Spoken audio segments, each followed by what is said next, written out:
repeat the same story about the briefcase and money. Dragging the man them all over town because they're jealous they ain't get none. Talk about the 50,000 really hide in the bank account. And they're building big house. Ask Nazim where the money come from. When Peter David opened him mouth, Nazim until he kick him out. But good for the goose, good for the gander. It's time now to focus on Grenada. People balling, yellow must go. We want back the old driver. Green have to come back and run the show. We want back the old driver. We have investors ready to go. We want back the old driver. Time for the economy to grow. We want back the old driver. Bring him back.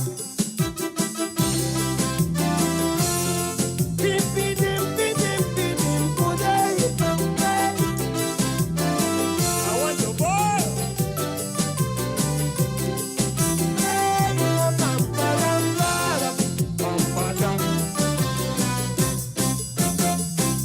The new driver lies to everybody, even me and me family. If you know you cannot handle a bus, then why the hell you take it from us? Anyway, I pass, people keep saying it's the conductor who's driving. I don't think he insured to drive a bus, but he's sneaking on the side and he's driving us. A woman says she's standing up on the street. He bus with an ex-driver in the seat. Before they crash, he bus and kill all the way. Tell the driver to give back the key to us. People balling, can't take it no more. We want back the old driver. They say you better give back the key and go. We want back the old driver. The bus on is stalling and moving slow. We want back the old driver. We don't want you driving for we no more, no more. We want back the old driver. Bring him back.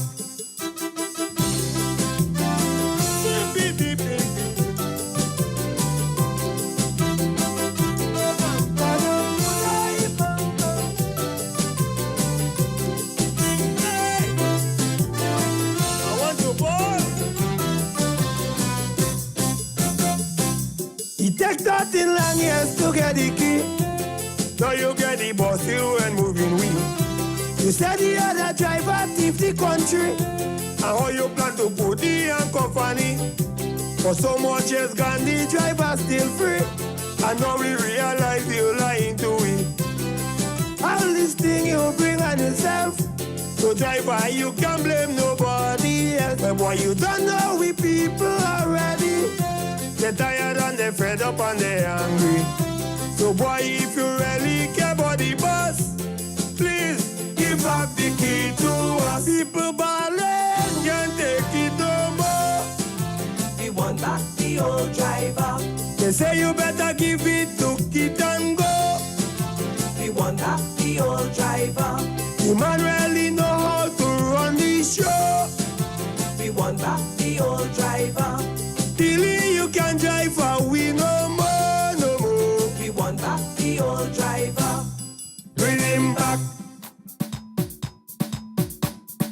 For there is a wind of change, it blowing through the Spice Island.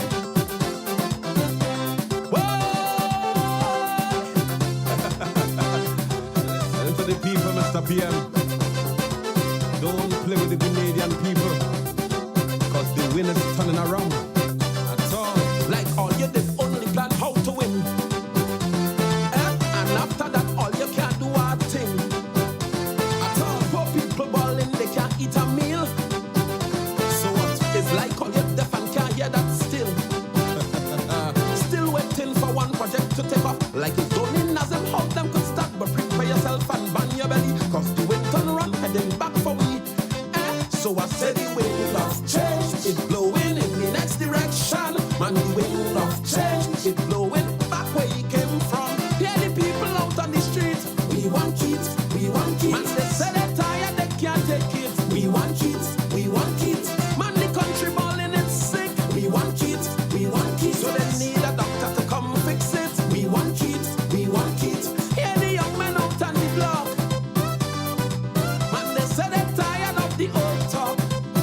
Listen to them.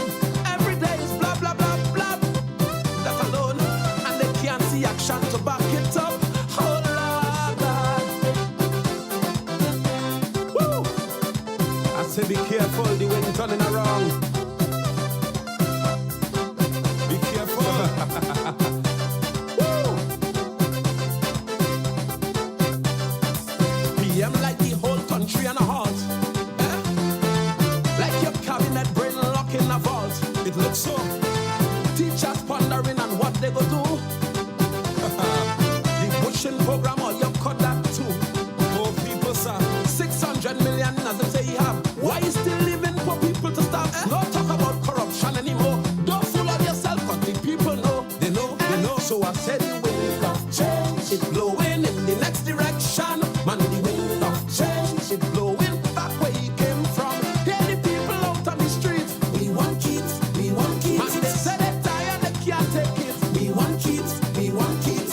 All you know, all you lie and cheat. We want kids, we want kids. But payback is a son of a hole. We want kids, we want kids. Hear the young ladies in the tongue. Listen to them. And they say they're tired of run around. Listen to them. Still waiting for some good to come. Where is it? They're waiting still. Them and their children born in the sun. Oh, Lord God. Be careful, sir. Don't play with the Canadian people. The wind turn around. Woo. Open your eyes, sir. Listen, sir. We healthcare system, well, that's in array. No talk, no medication, so them nurses say. Be careful, sir. Unemployment, well, that gone up sky high. Too high, too high. CCC coming back, that was a lie. Big lie, big lie. Plenty people now, they living like bad. Afraid to see a meet a man when he pass. They say they can't wait for another year. Keep playing your deaf and all you can't hear. Listen, but I said the wind of change, it blowing in the next direction. Man, the wind of change, it blowing back where you came from. Hear the people out on the streets. We want kids, we want kids. Man, they say they're tired, they can't take it. We want kids, we want kids. Man, the country groaning in pain. We want kids, we want kids. They will never make that mistake again. We want kids, we want kids. Hear the old people, them at home. My granny, they say right now they feel so alone. Don't leave them outside. They thought better was coming to them. What happened to the pension? But it's like they end up with more problems, more problems, problems. Listen to the voice of the people. Listen to the voice of the people. Listen, sir. The wind turn around, sir. Don't play with the Grenadian people. Don't. We want kids, we want kids. We want kids, we want kids. We want The NDC administration failing the first term, and they're begging for another one. Sing for them, sing for them. They go in the wrong way. Mash up NDC. They go in the wrong way. Cannot run this country. They go in the wrong way. The leader don't listen. They go in the wrong way. So they divide it into. They lie for the people. So many things they promise they go do. They say $700 not enough money. They go give 1,000 to them money. Soon as they get in power, the money program over. They go in the wrong way. One term NDC. They go in the wrong way. Cannot run this country. They go in the wrong way. They say the leader don't listen. They go in the wrong way. So they divide it into. And here they say that they love the culture. The worst carnival we had in Grenada. 4 years now and things ain't getting better. And they keep pointing finger at one another. Carnival come and carnival go. Problems to pay price money, you know. They go in the wrong way. Mash up NDC. They go in the wrong way. Cannot run the country. They go in the wrong way. They say the leader don't listen. They go in the wrong way. So they divide it into. They go in the wrong way. In fighting for so. They go in the wrong way. Remind us of the rebel. They go in the wrong way. And good night to you, Grenada, Carriacou, and Pity Martinique. Once again, it is time for Talking Points. My name's Sheldon Scott. I'll be with you up until the 10 o'clock hour. Yeah, we started a little different tonight. You understand? Yeah, it's a Thursday night. It's our final night for this week. No proper medical facilities. It's amazing how you could play something from roughly 9-10 years ago and it could be extremely topical to the point in time that you're playing it, huh? Same situation when you're speaking about medication at the hospital and other health facilities unavailable and all that sort of thing that you spoke about back in 2013. You're now hearing again reoccurring in 2023 and with the same administration in office. It's amazing, yeah? They stop this school feeding program like this government don't give a damn. Sing this song. They go in the wrong way. Mash up NDC. They go in the wrong way. Cannot run this. Quite amazing, actually. They say the leader too harden. They go in the wrong way. So they divide it into two. They go in the wrong way. Change you want and change you get. They go in the wrong way. And do nothing for St. Patrick's yet. They go in the wrong way. Some people hungry. They go in the wrong Uncle Tilly the one Venezuela money. They go in the wrong. You know what? Before I go further, let me play one more, yeah. I only playing one more of them kind of tune because that's put all in a kind of mood. Next thing I go and I play more of them tune and them and all you get on. So let me play one more. The other day, everybody singing one song. What is singing? Election coming, they know who they're voting for. You have a kind of chorus they were singing. Let me hear. If NDC win again, we cry it. If NDC win again, we ball it. If NDC win again. Let me say a special good night to my good friend Nimrod Olivier. Special good night to you, bro. Hope that you and the family are having a wonderful night tonight. He says by the green agent, go vote back Dr. Mitchell. I said till 5 years, now you there, you don't have to vex. And Grenadian people are stupid, they know where to put the X and they singing no okay. Don't worry, the time is closer, not further, yeah? Every day is a day closer. So don't mind me if I start it all now, yeah? Instead of NDC walking to build the country, look how they fighting like dog and cat in their own party. Some NDC supporters say they can't take no more. And they make Tillman get so vexed. Till he fire Joe and they singing no OKI, no OKI. Betty Ann Murray Ventor, behave yourself.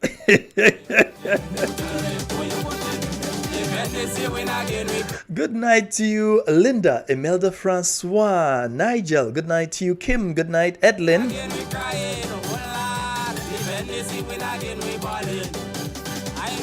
And this is a wind of change was coming in the country. Some people was so sad, some was real happy. If you thought Ivan and Emily was the worst thing you see, they say NDC is the worst change to hit the country and they singing no OKI, no OKI. What squad, no OKI, no OKI. Lindan.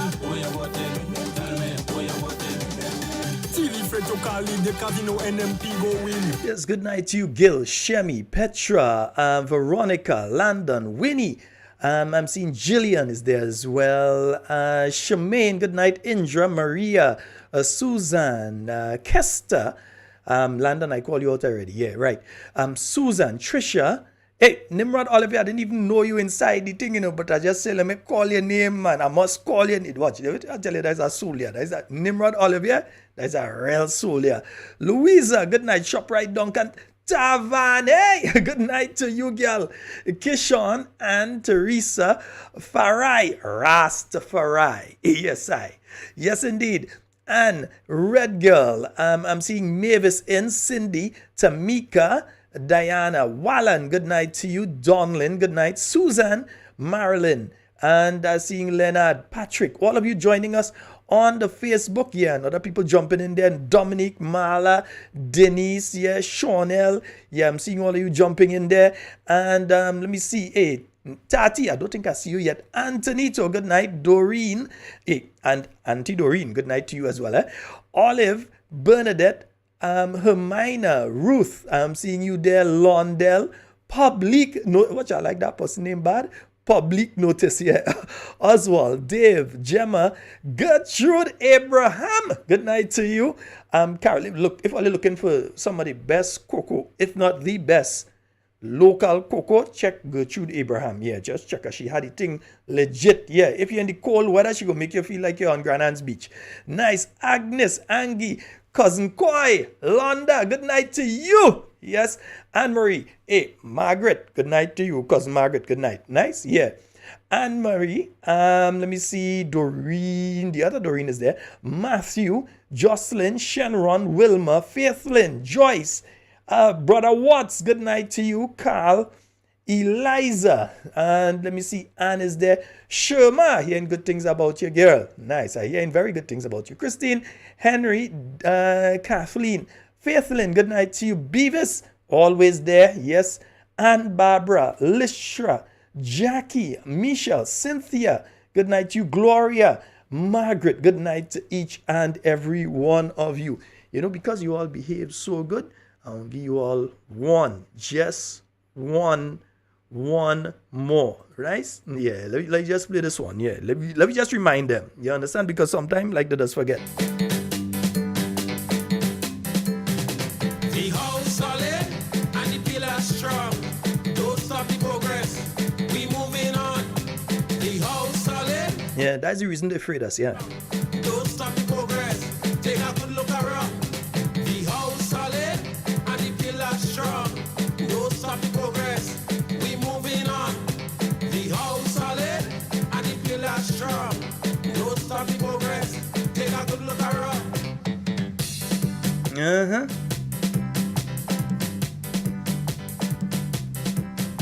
See me, let me start my program. Eh? Yeah, I actually didn't start the program yet. So let's just put on the theme song and start the program. Nice. Yeah. This is not politics.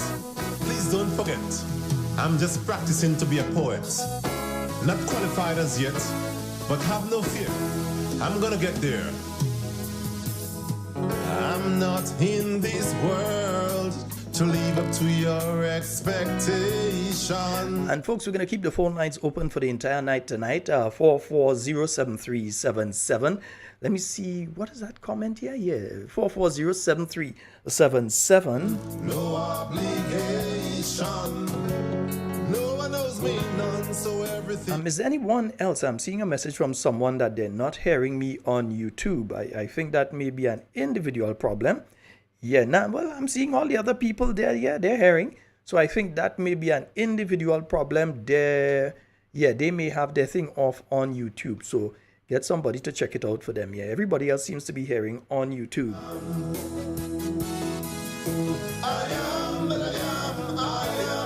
Yeah, let me behave myself. Next thing I'll feel time for a rally. You know? Serious business. There is a time for everything. And for everything there is a season. So much. Just remember, the house solid and the pillar is very, very, very strong. Yeah.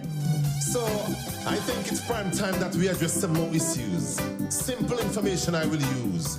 No rocket science to get you confused. So relax your mind. Make sure everything is fine while I take you down a poetic line. Trick us with campaign promises. We won't stay at ease. That's the way it is. We've waited in vain, hoping you'll ease the strain, but you now refrain. You now refrain. I remember you say Liberation Day, and I ask, you sure is that you wanna say? Cause you sounded so good to believe. And deception is a powerful thing when you Antonito! What's up, bro? But you trick us with campaign promises. We won't say a tease. That's the way it is. We've waited in vain. Yeah, so everybody's saying that they're hearing properly on YouTube. So yeah. So let's just get cracking. Yeah. I spent some time today. I didn't have the opportunity to go in depth because it's close to 3 hours long. So I spent some time today listening to the Prime Minister's town hall meeting where they had different ministers coming and saying that they're reporting on things going on in their ministries and so. And I have to say this, in politics, there's something that you call dog whistle politics. And by dog whistle politics, it doesn't mean that you're calling people dogs. I want to be clear here, because you have some people that seem to take what you say and try to twist it how they want to twist it. So we're not saying people are dogs here. What we're saying is that in politics, in political science, there's a term called dog whistle politics.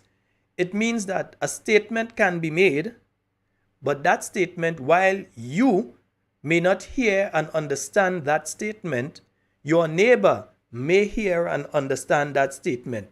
The statement was made not meant to influence you, but to influence a particular person or sector.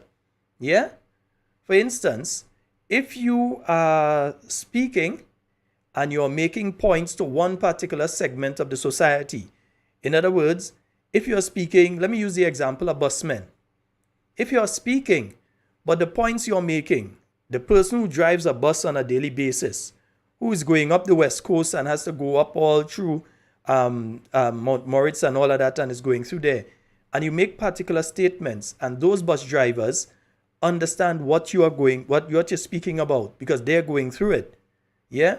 But all the other drivers on the road, they don't understand because they're not going through that. That, in a sense, is dog whistle politics because you're speaking to one particular grouping. You also have a term called speaking in an echo chamber. There's a phrase like that.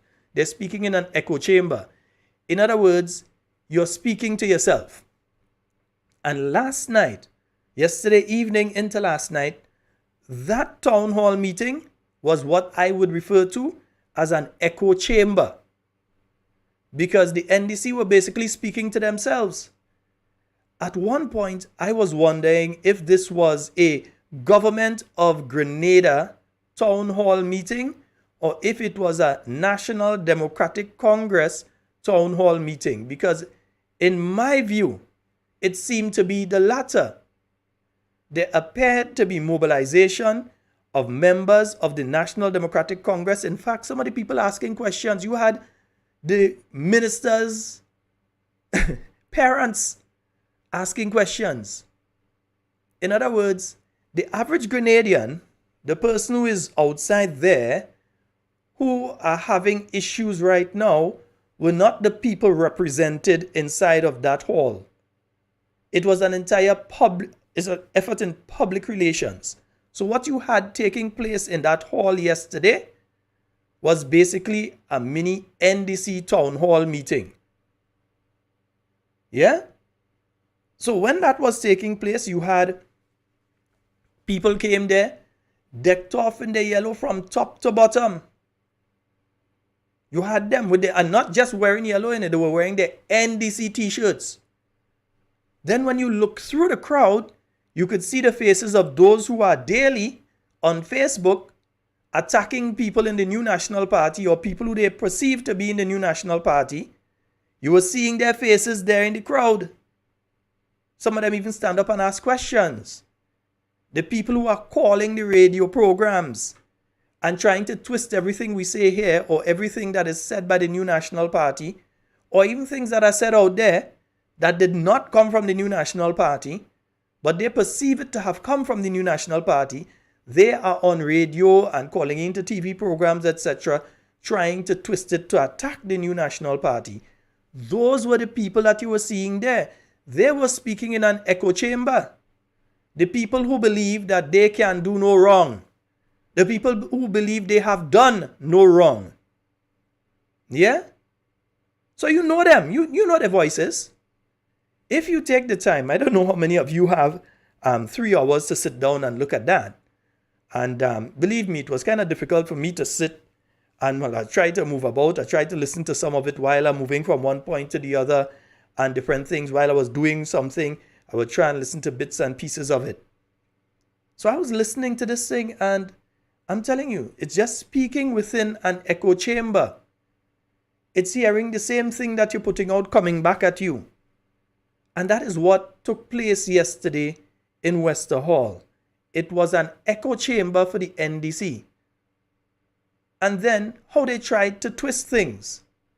So the toilet and bathroom program that the New National Party put in place, several years now. I know it went fully in after the 2018 general election, but even before that, there was a program where they were doing bathroom and toilets for some people. And then after the 2018 general election, it went into a full program. They take the same program. They name it WASH. I'm trying to remember the exact acronym, it means. Yeah? So they took the same program, they just gave it a new name, and then they said, this is the brainchild of the Prime Minister. And you all know that it had a bathroom and toilet program under the New National Party? And you all know, I could say for St. David, for instance. For St. David, I know of many, many, many, many people whose standard of living was raised through that bathroom and toilet program. In St. George, in every single parish. I've even seen it as far as Pity Martinique, where Kindra Mathurin Stewart assisted individuals in having that done. So it is not something new. It is not something that just come about and the brainchild of the Prime Minister, as they were trying to put forward. It is something that had pre-existed this NDC administration. Yeah, it pre-existed them. And now, now, they are trying to give it a new name and say, well, they're doing that. And you see, that's the same thing that they're doing with a lot of other programs. Programs under the Ministry of Education. Programs under the Ministry of Health. Pre-existing programs that they're just giving a new name. They may add one new aspect, two new aspects to it, and then they try to put that out. And it's some of the things that you heard during that town hall meeting. You have to understand that some of the people there were either told to go and say that, or they honestly did not know better. So when somebody comes and say, well, we go to the hospital, and we're so glad when we go to the hospital, we're seeing all these new things because of the old stuff that was there before, not knowing that the new wing of the hospital was built by the New National Party after being ignored for 4.5 years by the NDC between 2008 and 2013. It was totally ignored by them. They refused to move forward with that building. And it was the New National Party that came back in office, restarted the process, got funds for the program, and ensured that that was done. And look, somebody's messaging me and saying that Kindra Mathurin Stewart here was labeled as the bathroom queen. They call her all kind of names. Now, they come and they're doing the same program. Let me see if I could find the name of what they're calling it now. And as people call, we're taking the call one time. We ain't ducking no calls. Hello, good night. Hi, good night, Sheldon. How you doing? I am fine. How are you doing? Well, Sheldon, I hear the hospital is in a terrible state. I hear 3 nurses on duty one time, and they're overworking. And for supper, understand, one evening, lettuce and bread. Lettuce and bread. So when they ask the girl what they have for supper again, they say lettuce and bread. Thank you, Sheldon. Well, I haven't heard that one about the lettuce and bread. And you know me, if I hear something, I'll say that's what I've heard, that is what I understand, and so on. But I haven't heard that one. I know I have been told by the nurses that the situation, not only at the General Hospital, but other facilities too, at Maribo, at the mental facility in Mount Gay, that there are issues when it comes to staffing. That several nurses have already left, some others are in the process of leaving, and while they are in the process of leaving, the different entities are understaffed. So you have a situation where a nurse may go in today, fully expecting to be relieved at a point in time tomorrow, and then there's no relief. So she has to continue working until such a time as someone can come in to relieve them. I ain't saying that on my own. I ain't saying patients tell me that. The nurses who going through it are the ones that told me that. So if what I'm saying is untrue from what nurses have said. But I see the Minister of Health last night, and I thought somebody would ask him some serious questions, because there are people who are doing pap smears and waiting months for results. people who are going to do blood tests and being told to go to the private entities to have their blood tests done because there's no reagent at the hospital facility. You have these situations taking place. Yeah? And then you have them attempting to take praise for things that were done during the period of the New National Party. And anything negative, trying to give blame to the New National Party. So when it comes to the period of the New National Party, anything that people speak about now in a negative sense, this government tries to shift it over to the period of the New National Party. Is now we. That's because of the New National Party. Anything positive, they remain silent. They're speaking about it. They're saying it's happening, but they're remaining silent on the part which they should say, this was an initiative of the New National Party.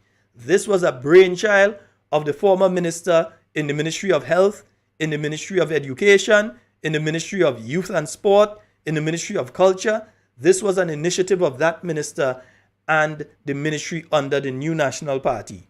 What they're doing, they're taking the same initiatives, some of them that were in the pipeline to be started, and they just give a new name to it. Even though all the groundwork has been done, all the legislation has been drafted, everything has been put in place for it, they're just taking it now, and then they're coming forward with it like, we've done this. In the short space of time, we've been able to achieve this. Nonsense.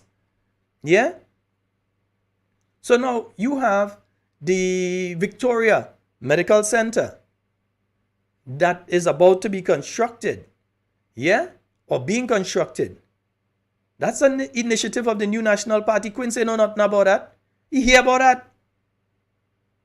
And then the gall of the present administration, when there is a sitting MP in a constituency to try to channel everything through the parliamentarians, senators, who are not the MP, but are caretakers of a political party in that constituency. That's what they're doing. And only trying to delay as much projects that they know. And you see, the thing is, here's a good thing. There's a paper trail. The budget documents are online. You could go to the budget documents and you would see where money was put in place for certain projects for the years 2023, 2024, 2025, 2026, 2027. What they have done is delay some of those projects so they don't start now. They can start them, they can come at the end of this year, they go to the budget cycle, and the same projects which have been there, some of them were stopped due to COVID for that 2 years. When they should have started during that period, they were held back during that period. So some of those projects, they're going to come now and they're going to read a budget later this year. And the same projects which were formulated, which the funds were secured for, which all the documentation, everything exists for, from the New National Party period, they're going to come and say, this is a new initiative. If they could come and say, the toilet and bathroom program is the brainchild of the present Prime Minister, you have to know that these people and them, they ain't legalize weed, but they're smoking it. Because they can't be in their right head to be saying these kind of things. Yeah? I tell you, from Petit Martinique down to Point Saline, they call Kintra the toilet queen. Yeah?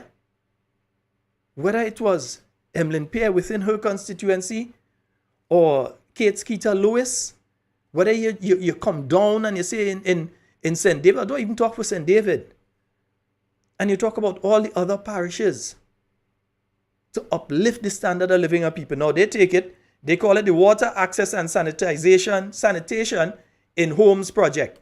It's the same bathroom and toilet program. You just give it a fancy name. You just give it a fancy name. Let me get this caller online. Hello, good night. Hey, Sheldon, how you doing, brother? Hey, I'm fine. How are you? I am doing fine. Good program as usual. Okay? All right, thank you. But Sheldon, I am convinced 100% that these guys don't have a program to move the country forward. I mean, I'm listening to that town hall yesterday, and you know what they did? They mobilized people from outer St. David, from Montparnasse, Calivini, and the other areas to fill the hall. But you have an opportunity. There was not even one mention about jobs. There was not even one mention about infrastructure. It's just bits and pieces all over the place. There is no dynamic plan to say, hey guys, let's rally around a program. There was nothing like that. And it is so disappointing when you go to a meeting like this and you hear a meeting like this and there is no national issue so people can look forward to how much jobs you're going to create in the next 3 or 4 years or the next whatever the time frame is. It's just bits and pieces all over the place. It was not structured. You see what I'm saying? I mean, my friend, I listened carefully to hear, with the new National Party, when they had one of these meetings, they could tell you, okay, we are working along with this developer. This project is in place. It's going to provide 23 jobs. This is in place. It's going to provide 43 jobs. This is in place. It's going to provide 200 jobs during the construction phase, and it's going to provide 65 jobs permanently afterwards, plus other peripheral jobs and so on. Nothing like that has been said by the NDC, Nothing. It was not structured. It was bits and pieces. Okay, we're going to fix a toilet. We're going to patch a piece of road. That is not an agenda. Well, here's one. I mean, they've said for the transformation agenda up to this point to say, okay, we're going to build 10 miles of road. We're going to create jobs. We're going to fill the health system. Nothing like that. Nothing about education. It's just bits and pieces all over. I mean, I'm a little disappointed. You know what I'm saying?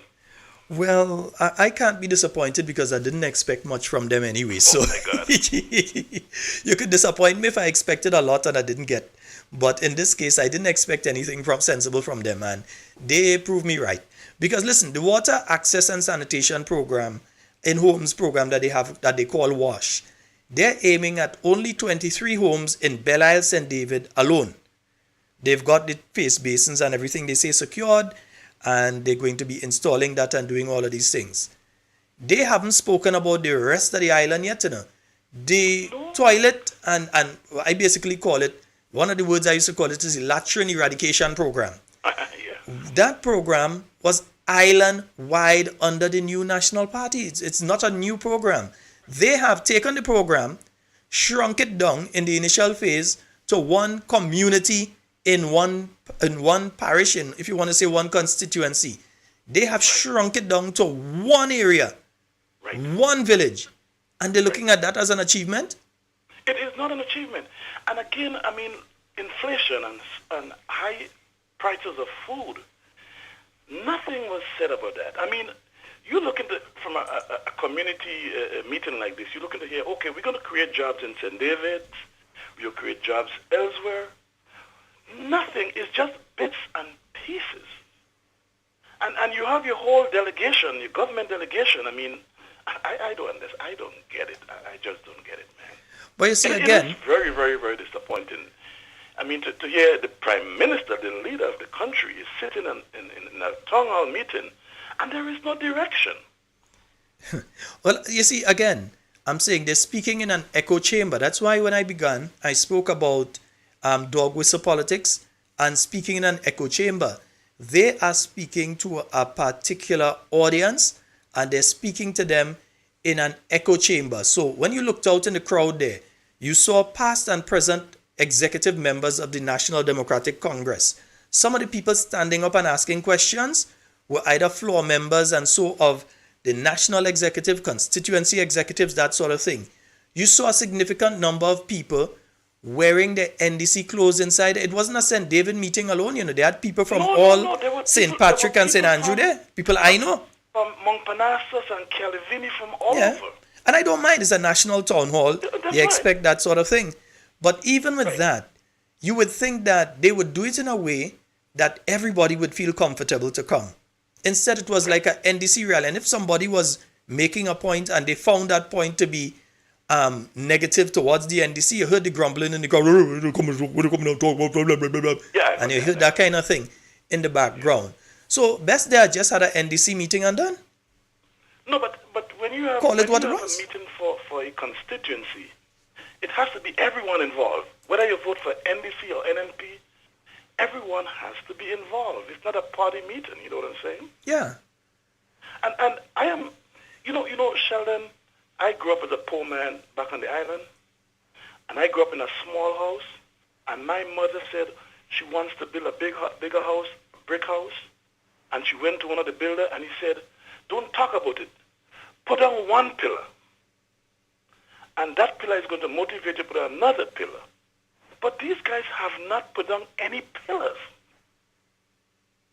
You see what I'm saying? Yeah, and again, employment, it's a big issue. That's why on my personal WhatsApp, every now and again, I find as many of the job opportunities and I post them to my status. And believe me, every week that I do that, every time I do that, I get a lot of responses from people asking sometimes if I can help them do a CV, if I can print something out for them or help them apply for a job. It means there are a significant number of people out there looking for opportunities. All this government has done is they're having job fairs where they're going and telling people, well, let's see where we can find a job for you, instead of through government and through public-private partnership creating job opportunities for people. They're not creating jobs. This government has been guilty of firing more people than they have hired. They can't say that about any period of time of the New National Party. None. They can't accuse the NNP of that. Man, it is just a waste of time to have a meeting and here you have to seize the opportunity to tell people what you intend to do for the future.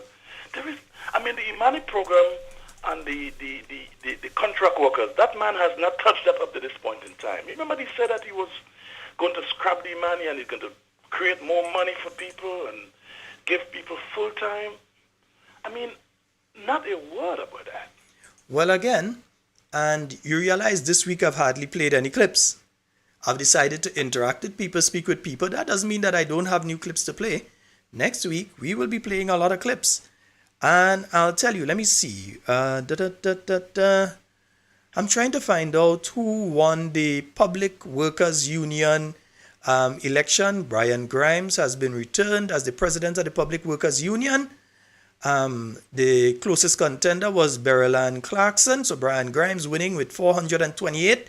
Beryl Clarkson with 227. And Finbar Thomas came in third with 134. So Brian Grimes has been returned as the president of the Grenada Public Workers Union. I think the treasurer was the other thing up for grabs today. And Paula Phillip has been returned as the treasurer of the Grenada Public Workers Union. Yeah? Yeah, and even if you put Beryl and Finbar vote together, they still ain't beat Grimes. Grimes put a shellacking on them. Well, let's see how he works now to get the proper percentages for the workers in the Public Workers Union. But again, back to the issue at hand. That entire activity yesterday came across as a, not government, but a full political activity. That's what it came across as to me. You know, that's what it came across as. No, man, but when you gotta show leadership. You gotta show the country or the constituency what your intention is about for the next 4 or 5 years. How many jobs you're going to create. How many schools you're going to be repaired. How many health systems you're going to be fixed. They was already talking about the MRI, and there is no MRI, whatever she was talking about. They haven't addressed that. My brother, you know my brother. Wait. Yeah, what now? There is an MRI. Government has one of the best. No, it's a CT scan or MRI. No, I think it's a CT scanner. But yes, government does have the CT scanner, the best in the Southern Caribbean. Yeah? Right.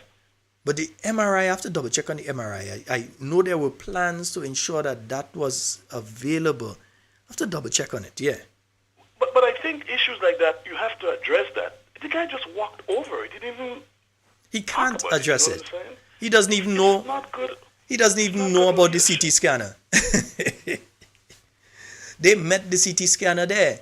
And that was a public-private partnership to ensure that there was a CT scanner there that people would be able, if you have an accident or so, and you need to have an emergency scan done, that is available. Yeah, that was done through the New National Party, the installation and so. All of that has taken place and it's there, it's operational. But folks don't know. I heard someone asking about who they can get to help them build.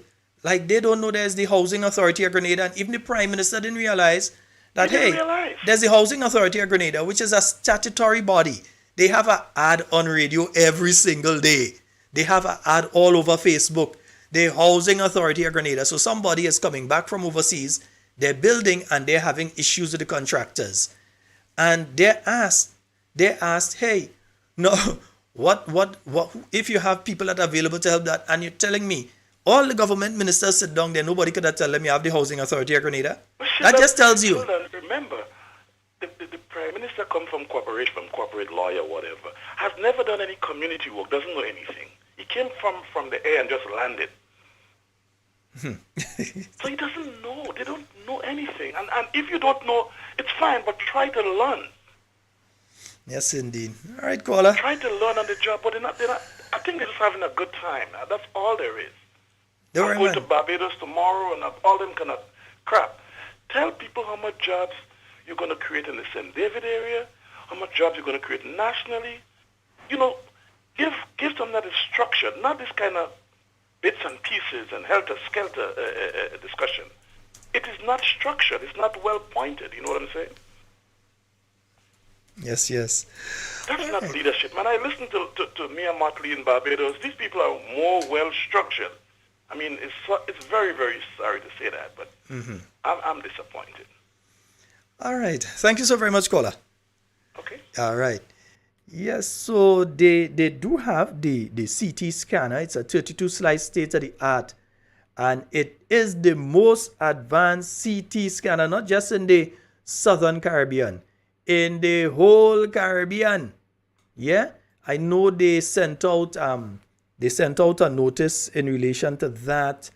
I think it was earlier this year or late last year. They sent out the list of the services available and all of that. I don't know why, but I think my audio seems to be going up and down and up and down. I'm monitoring it, and I realized that for some reason, it seems to be dancing around with me tonight. Let me make sure that, and I hope that you all are hearing me clearly. If you're not, let me know. Either message me directly on the WhatsApp, my WhatsApp, or the internal WhatsApp, or put a message there. I haven't seen anybody complaining, it's just that I'm noticing the audio is giving me a kind of dance around tonight. One of my computers seems to be on the blink. Don't worry, we'll work on that on the weekend. It's not stopping the progress. Yeah. Then last night, I saw something happen last night. My finance people, I know that you're listening. My people with experience in the Ministry of Finance, I know that you're listening. Something that happened last night, and I want to understand an aspect of it. I saw the Member of Parliament for South St. George announce a quote-unquote susu. And government ministers as well as others started to put money together that they said are for the same WASH program. Yeah? As far as I know, finance people, bear me out on this. As far as I know, anytime you're paying money to the government of Grenada, you are supposed to receive an official government receipt. It could be a stamp that you're buying while you're at some government facility. You are supposed to legally receive a receipt for any payments you make to the government of Grenada. So if money, whether donated or otherwise, was being given last night, as far as I know, if it's for the government of Grenada, the people who are giving that money are supposed to receive a receipt. Then I would like to know where that money is going to. Is it going into the consolidated fund? Is it going into a special account that's created for the WASH program? Yeah? And what accounting mechanism was put in place for the money collected last night, quote unquote, on behalf of the government of Grenada and the WASH program? Yeah? Because you can't just get up and say that you're collecting money on behalf of the government. Then anybody could do that. I could take a sheet and go outside now and say I'm collecting money on behalf of the government of Grenada. And there's no accountability in relation to how much was collected and how it is going to be utilized. So I am very much interested in knowing the legality of collecting money in such a manner under the pretense of the government of Grenada. If it is the political organization, that's a whole other kettle of fish. If it's the political organization and NDC decide we want all NDCites to donate, and who could donate, and somebody give her 5, somebody give her 10, somebody give her $2, somebody give her 50, somebody give her 50,000, whatever it is, that is one thing. But when it comes to collecting money on behalf of a just announced government program, there have to be checks and balances in relation to the way that money is collected, that money is stored, and that money is accounted for. So while some people may say, well, that is nothing, that is okay, they could just collect the money and not. No. If you're doing it as you're doing it as a political party, you're doing it as an NGO or some other organization, that's one thing. But when it comes to the government of Grenada, there are certain mechanisms that are in place for the collection of funds. It could be a halfpenny. For those of you too young to know, halfpenny is half of a penny. Yeah, it actually had a currency that was half a penny, halfpenny. Way back, right? It could be a old halfpenny. Or it could be, well, they don't have 1 cent again. I think it's from 5 cents up. Yeah, it could be 5 cents or 10 cents. There has to be a proper accounting of how that money comes in, how that money is stored, how that money is accounted for. So I would like to know.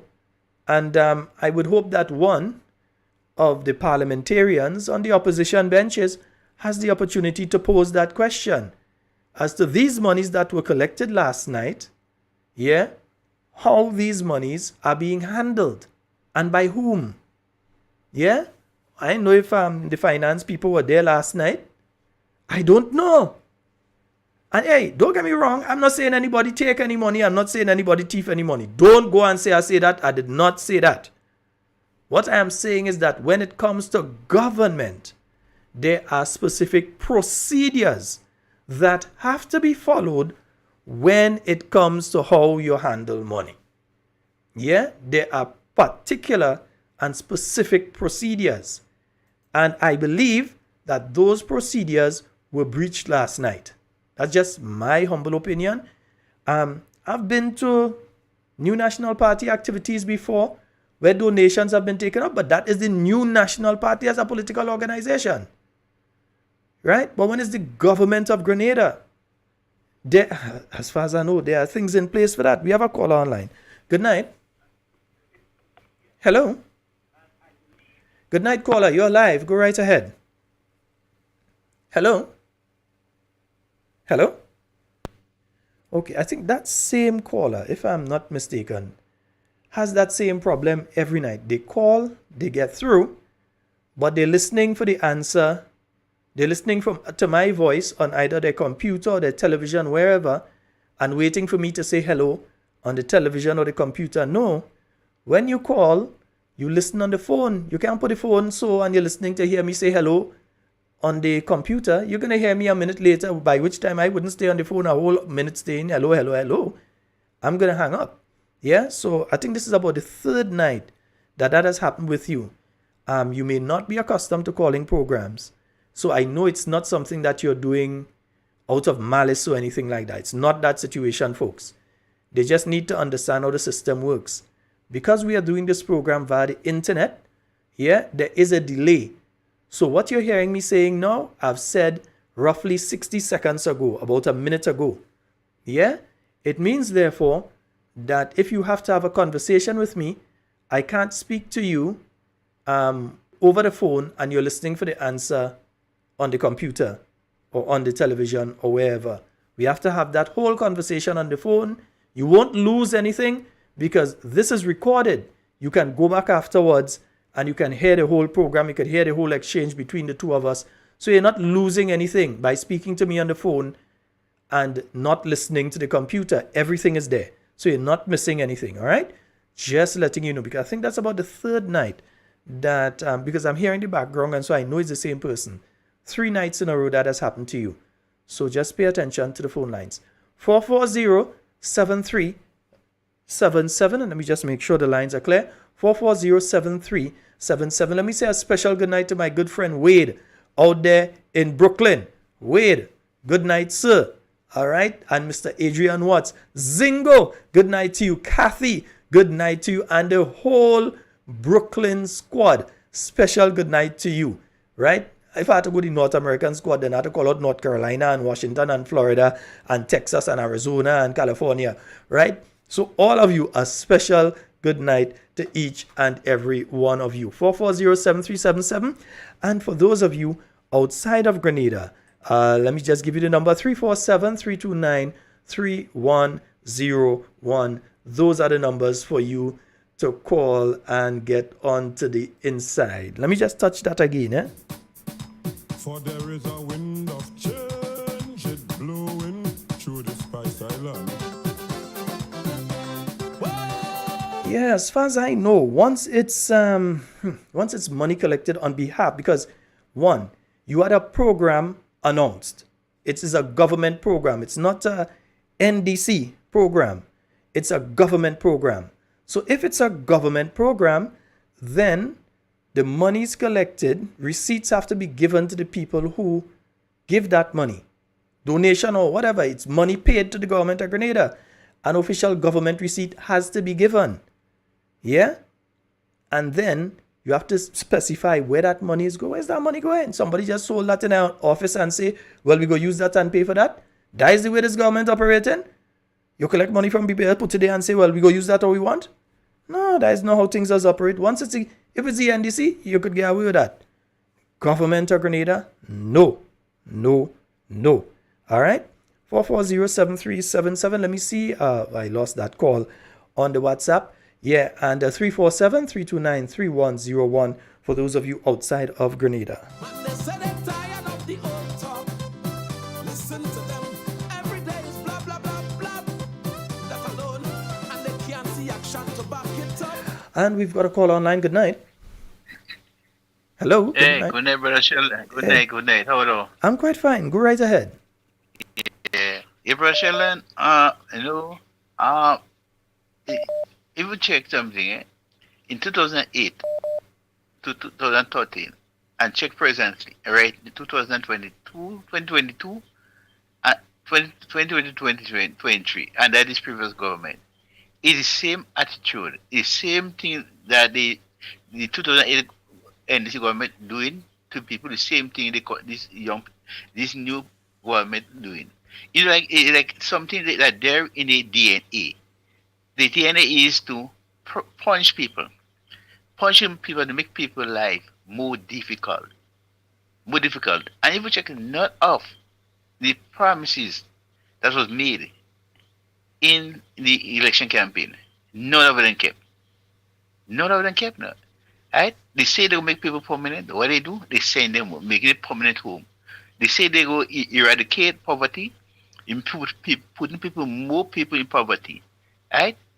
And what are you doing? When you do that to people, you in helping the rich people, you're giving them more money in their hand. So ask myself a question: when you give more money to the rich people, is that money will be going out to the public? You go receiving more money because the people that spending money in any country is the poorer class of people. And once the poorer class people are working, more money circulated in the country. Because when you look at this policy of NDC, when NMP give people money and they help people and they encourage the people and the people live better, in come NDC and they take away what NMP give to the poor class of people to help better their living standard. So the old and the young is the same attitude. And I remember in the campaign, they were seeing the old people and they were criticizing NMP for having people retired, working. Right? So everything that they were criticizing is the same thing they come back doing. As Brother Sheldon sang a song, what they like, what they hate, they end up coming back now and they like it. They talk about the young people. How many young people that you see that get employment? If you check the board, different boards, it's the same former ex-ministers and them who they on 2 and 3 board. Nothing for the young people. Right? Not for young people. Only the retirees they hide back. And Brother Sheldon, I want to say something. If you I want to educate people, you have to educate people with the truth, not lies. Not lies. And as a father and as a leader, you have to have discipline in you. And when you see your children doing things that is not right, you have to discipline them. But when the father or the mother showing discipline, how could you correct children? So daddy, mommy, and all the children, it is at the same standard. And when you allow that to happen, what's going to happen? The children will have no respect for you, and you cannot discipline them. Because they always say you have to bend a tree when it's young. When it's old, it is difficult to bend, and so you don't make yourself trying to bend it. And when you have a leader showing disrespect to other leaders, showing disrespect to people who he should showing respect to, and encouraging his supporters and people to respect authority. They encourage them to disrespect. But I always say, Brother Sheldon, sometimes we allow things to happen. And when they come back to us and instead of affect us, you know what you have to say? I don't know where they're trying to get it from now. But it's what we allow the train to do. Right. What we allow them to do. Thank you very much. All right. 4407377. That's the number for you to call and get on to the inside of tonight's program. You can call via WhatsApp. You can call directly. Let me see. So, last year. Yeah, because last year, July, they were saying that different services.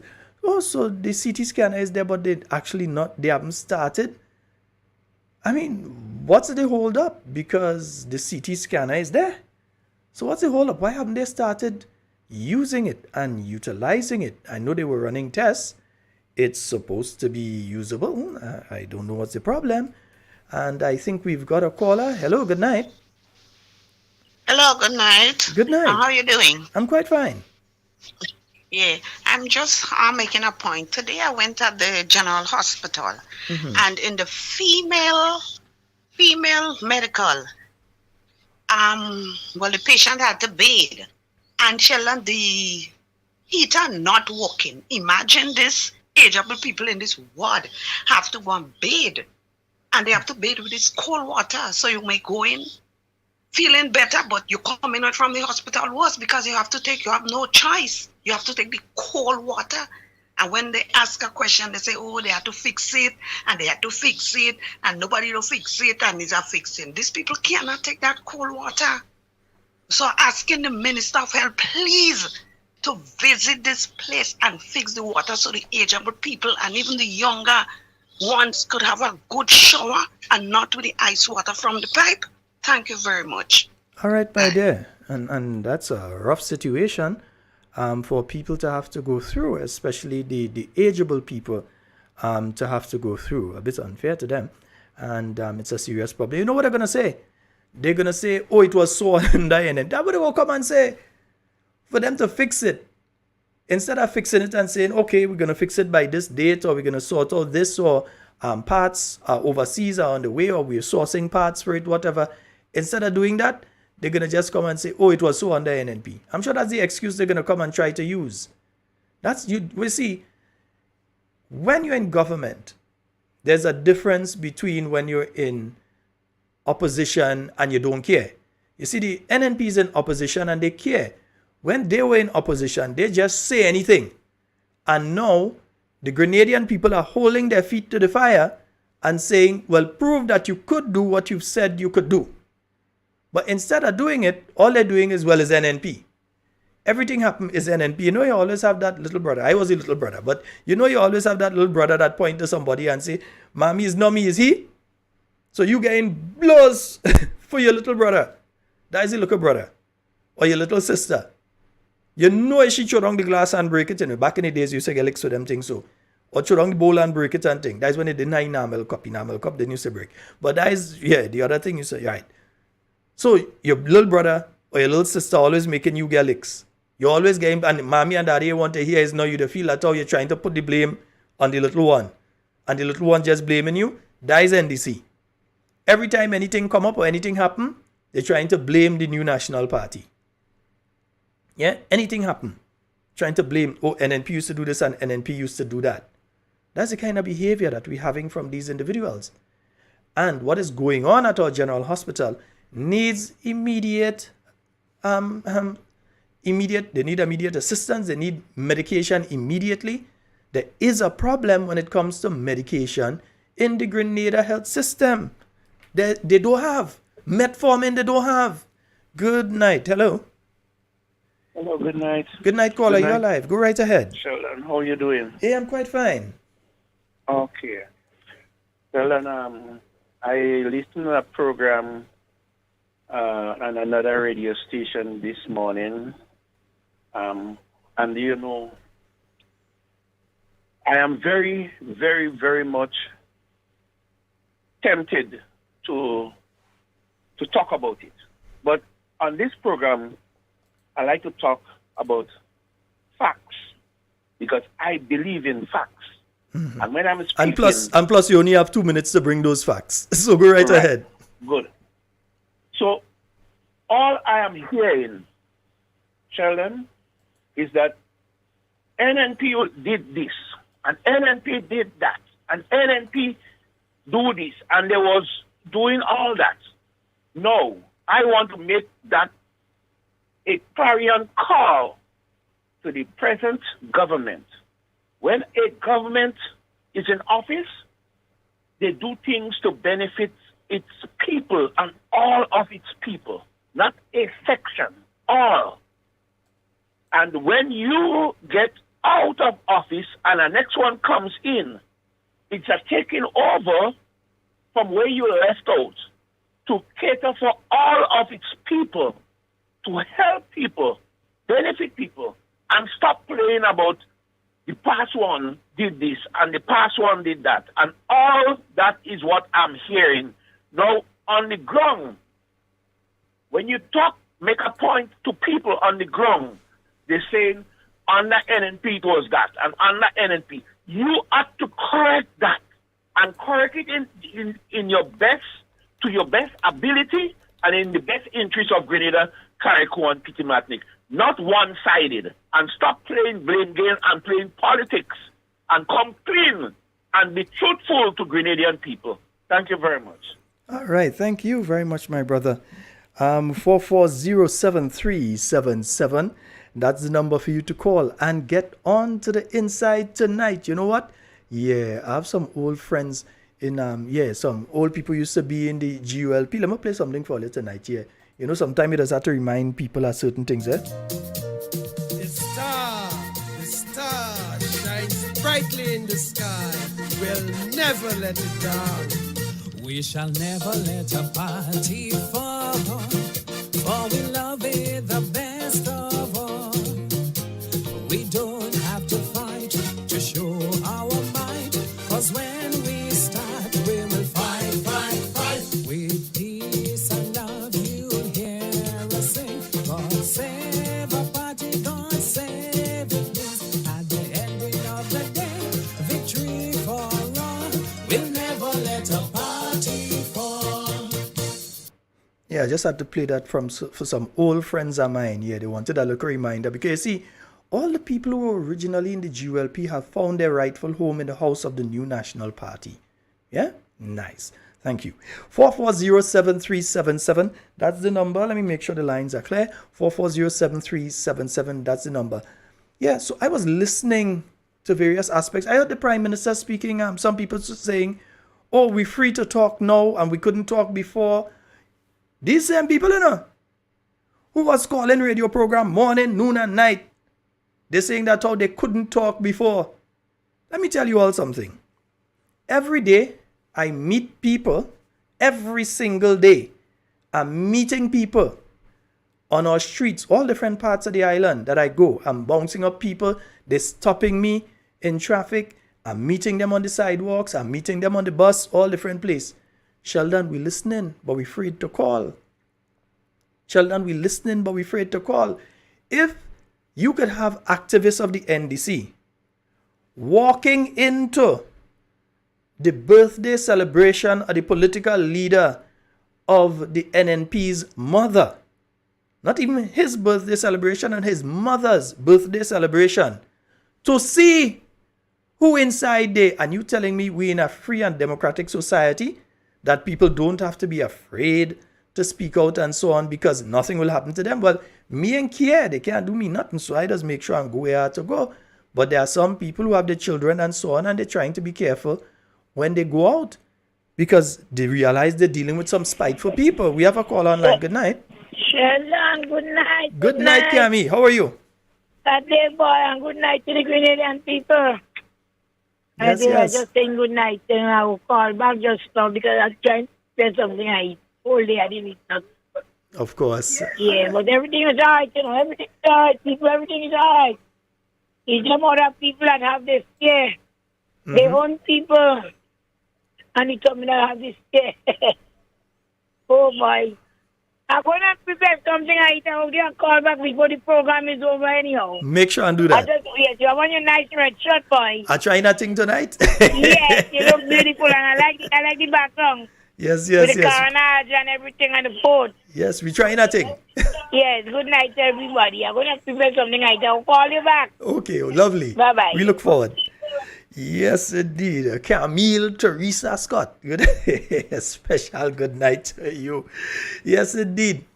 Yeah, so you have people who are on radio on a daily basis, are on social media on a daily basis saying to get rid of this person, get rid of that person, fire all them NNP.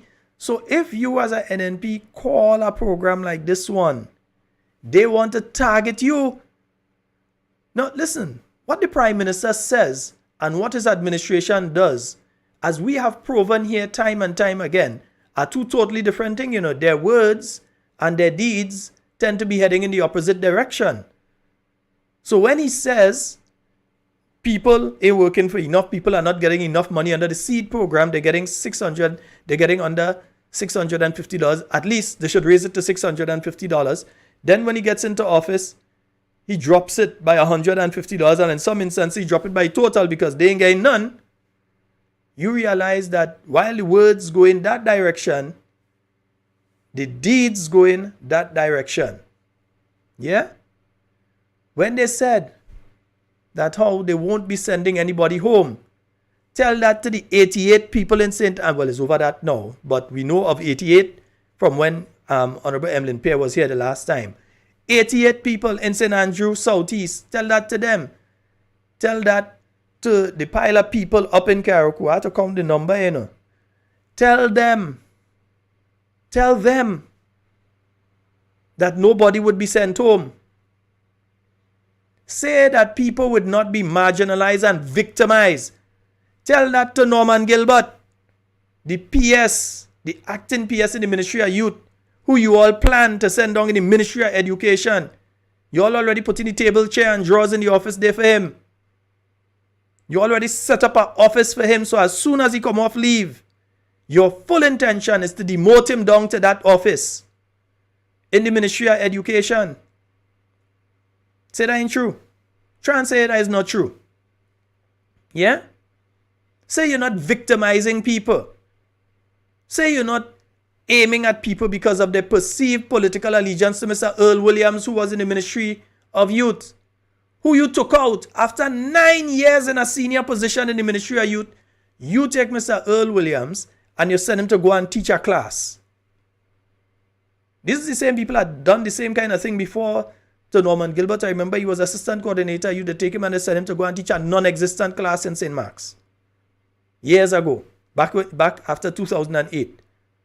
This time, they're trying to demote him from... go ahead. Go ahead, man.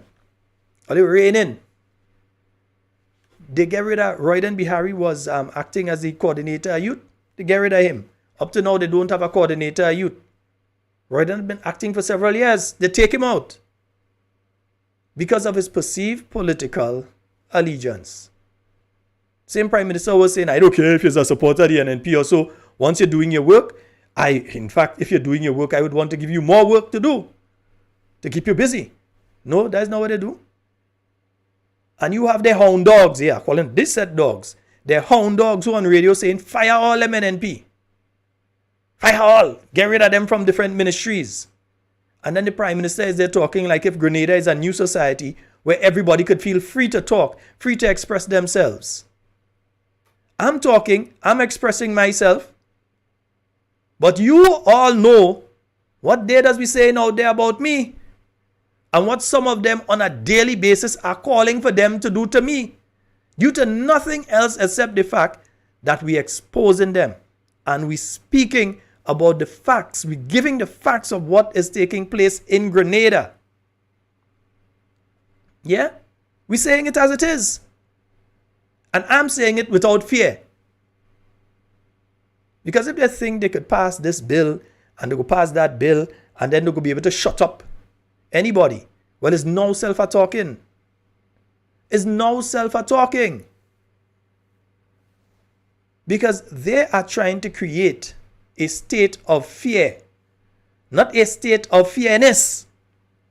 What the government should be doing is attempting to create a state of fairness in our country, where anyone can use their democratic constitutional rights.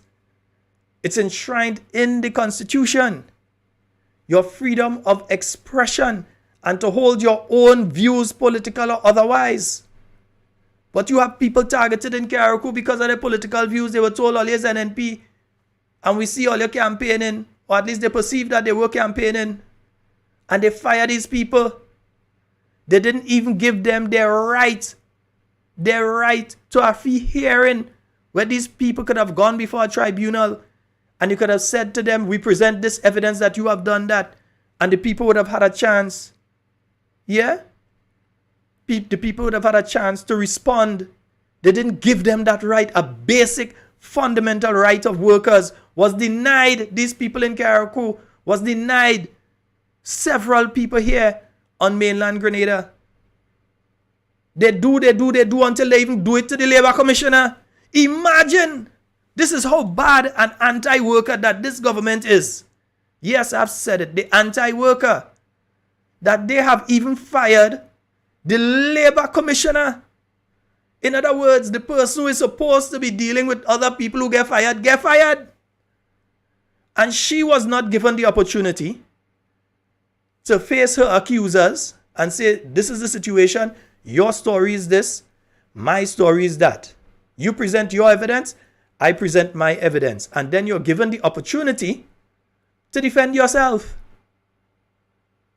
Basic, fundamental right of any worker anywhere on the planet. Even in North Korea, they still drag you inside a court. In North Korea, if they accuse you of something, they don't just pull you outside and shoot you. They bring you to a court. They give you the opportunity to respond. They ask questions. In North Korea. But here in Grenada, it's fire them just so. No opportunity to respond. So you're just handing out letter like if it's, I know, if it's candy. In Karaku, you go home, you go home, you go home. This one, I think it was disrespectful to the minister. Go home. You, I believe you was campaigning, go home. Meanwhile, the people who was campaigning for NDC sit down right next to them and they leave them alone. No letter ain't go to them. So what one rule applies to certain people, and that same rule doesn't apply to our next set. So they are going through the public service, and you have some of them out there only saying, fire all of them, fire all the NNP, fire all them NNP in all them places, and get rid of them. These people are wicked. These people are malintended and evil, who are out there pushing that narrative to fire this one and fire that one and fire the other one. Because it's not an issue that the people have not been doing their job. Up to now, I'm still waiting for the Minister of Labour / Attorney General / whatever other ministry she's holding. For now, because we know when the cabinet shuffle happen, what's going to happen. But for now, we are hearing, up to now, we don't hear from her that the woman couldn't do her job.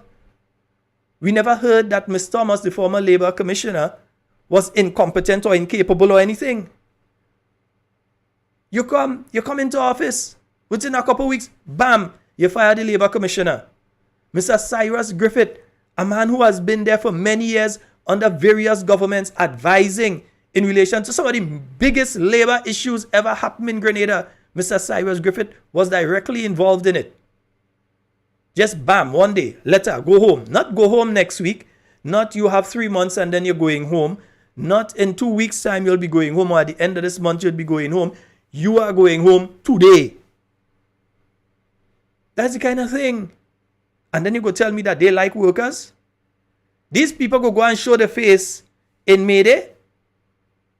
Workers, unions, all you're going to allow the labor minister who said what took place in Karaku was right, who is overseeing a process where the people in Karaku, who have been, for all intents and purposes, under any legal covenant covering labor laws in the state of Grenada, who have been wrongfully fired, yeah, because they have not been given, in many instances, they haven't even been given the vacation pay. They work, they didn't take vacation. If you're sending them home, you're supposed to pay them for the vacation. They didn't pay them off anything. Just a letter, go home today. You have one individual who was on the way to work and they get a letter. They was on the way to work and they were told, hey, you're fired as of today. Don't bother go in the office. Just turn around and go back. That's the attitude. That's the behavior of these people. And then the Prime Minister, they're talking about freedom of expression and people could talk now. You lie. Nashville, good night to you. They lie. They are creating a state of fear. Even within the public service, they're creating a state of fear. So, you're calling meetings with the Ministerial Youth. Take your mobile phones and put them in a box. Nobody know what they're doing to people's mobile phone because we're hearing that they tap in phones.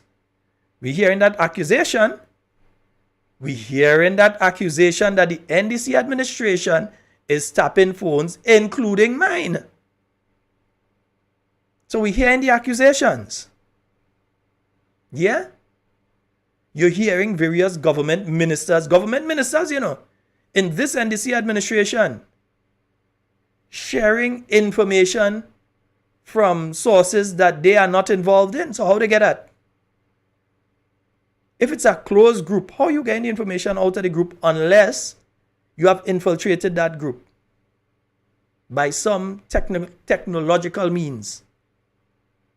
They better don't let me or others find the proof that they are doing what they're doing, because believe me, the wash they're talking about go be the wash we wash them in court. That's the wash they're going to get. The wash in court. And the next wash they're going to get is the whitewash when the election take place. That's the two wash they have to worry about. The washing, some of us go give them in court. And the washing, the whitewash, they're going to get, call an election. They won't get it. Call one, try it. Does feel nicer? Call it. You want to go back on a rally and all kind of thing? Call it. You all know very well what's going on. Town hall meeting after town hall meeting. Tell me something. All you just see the MP first to give statement. I mean, she deals with climate to give statement. I mean, she deals with climate change. That is a big thing. We see the Prime Minister regionally speaking about climate change and climate resilience and so on. We know that a Grenadian, yeah, former Senator Simon Steele is in charge of the UN of climate change. Do you see the Honourable Member of Parliament for St. John presenting at any of the town hall meetings? Why are they hiding her so? If you put her as a minister, she had to be competent. She had to have some kind of competency in the field that you put her as a minister. Or by this time, she has to have learned enough within the ministry that you could put her on a... Yeah, you want me afraid that people ask her questions? I see the let run get blind this time, boy. The let him answer a question. They realize that, oh yeah, them fellas and them, that last video that come out, them fellas and them lick him up bad. So they make sure that he was able to answer a question this time. But you still don't even know how much playing fields it have, Minister, and you don't even know how much playing fields it have in Grenada. If I remember, it's about 32. If I remember incorrectly, the correct figure, I think it's about 32. They are playing fields all over Grenada and so. But that is the attitude of these people, creating that state of fear. Put your phone in a box. You can't come in a staff meeting with your phone in your box, with your phone in your hand. Put it in a box. We don't care if you have children and you have to call them and so on. Put your phone in the box. That's the kind of behavior that we're getting from this government, and then they're saying you're free to speak. We have a caller. Good night. Hello, Sheldon. Good evening. How are you, bro? Always good. Thanks be to God. Just two comments I'd like to make. Last night exercise, I want to say I'm very disappointed with what I saw and witnessed last night, particularly as related to when the Minister of Health came on. And as we all know, that there's a situation with the hospital, medication and surgeries being done. And I know of a friend of mine who went to the hospital with a broken hip, or she fell and got a broken hip or whatever. Had to do surgery, waited at the hospital, I couldn't do it, and the poor friend had to end up in St. Augustine. Right, and I've heard stories of many other people having to go to St. Augustine to have surgery done and so. And of course the situation in medication. So I thought last night the Minister of Health would have come to make an announcement relating to people getting the medication and all of that, and improvement. And all I heard is about health walk, stress break at the ministry, and I thought that was very, very laughable in the face of, in my opinion, a crisis. You come and tell me about health walk and talk about sugary drinks and communicable disease, which has its place, but if that's all you can tell me, when, as I say, while the grass growing, the horse starving, so you're going to a health walk and the Prime Minister would lead it and all of that. I thought that was just a waste of people's time, what I saw yesterday, or last night to be exact.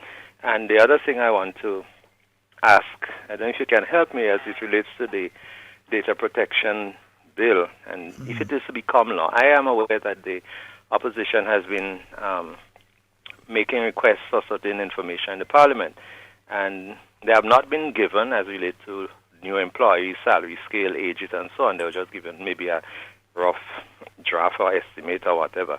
I'm wondering if, let's say, members of the opposition are to obtain, if the bill is ever made into law, and the opposition members are to obtain the information, otherwise the government is not providing it, would they be subject to the penalties and whatever else that the law has in place? Are you able to help me? Under the law, yes.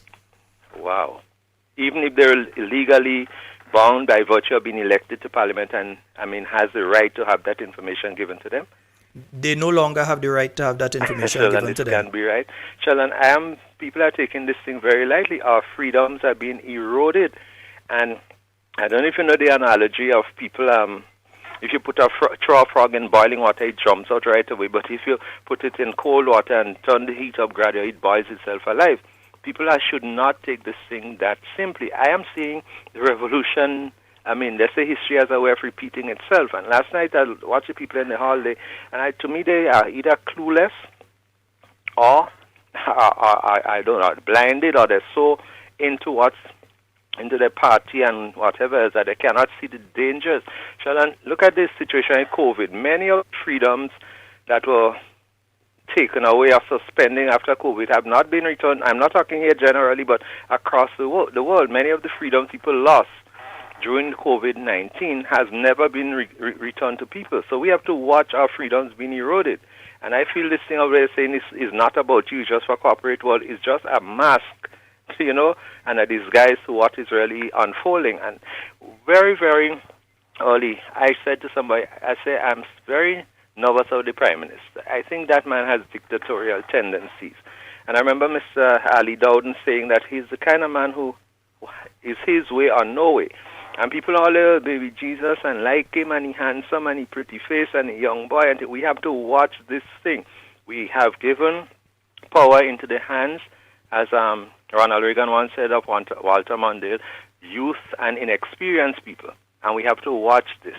And don't take it lying down, because we will wake up one day and ask how we arrived at this point if we're not careful about guarding our freedoms and rights in this country. That's my contribution. Thank you very much. Thank you very much, caller. 440-7377. Yeah, I can't say nothing. The caller have it on target. Yeah, they have it on target. Mr. Francis Pierre, the caller have it on target. Mr. Francis Pierre, I ain't fine I hear from you this week. So give me a buzz sometime during the program. But here's what. You see, sometimes in the cut and thrust of the debate at Parliament and all the other things, sometimes we lose track of very important things that happen during a Parliament sitting. And the caller just raised one that really and truly I should have raised since last week. Yeah, and that is the questions that have been posed by Dr. the Right Honorable Keith Mitchell as leader of His Majesty's opposition in Parliament. And he's asking these questions because the information we all believe is needed and deserved by the Grenadian people. But according to what I am seeing in that act, if they refuse or continue to play the cat and mouse games that they're playing right now, yeah, like Tom and Jerry, that they're playing right now with giving that information, if they continue to play games with that, and that bill is enacted, and somebody inside leaks the information, then the person who leaks the information, if they are found, they can be prosecuted and persecuted. Know the meaning of the two. Prosecuted and persecuted under the new law. And the person or persons who receive the information can be prosecuted or persecuted under the new law. Yeah? So here's some of the questions that have been asked. And I'll take a little break from the calls. Let me just make sure I have the call lines clear. I'll take a little break from the calls while I go over these questions for you. And yeah, somebody's telling me that Dr. Mitchell and Dr. Modest had a wonderful meeting tonight out there in Bonaire. And that's wonderful. The first question that Dr. Mitchell asked, and it's very specific. All of us understand the English language. Yeah, may have a few that are not that speak English, but they don't fully understand it. But we think they understand it enough to understand what's being asked here. First question. Who are the advisors and or transition leads and associated support staff for each ministry and department in the public sector hired from June 23rd, 2022?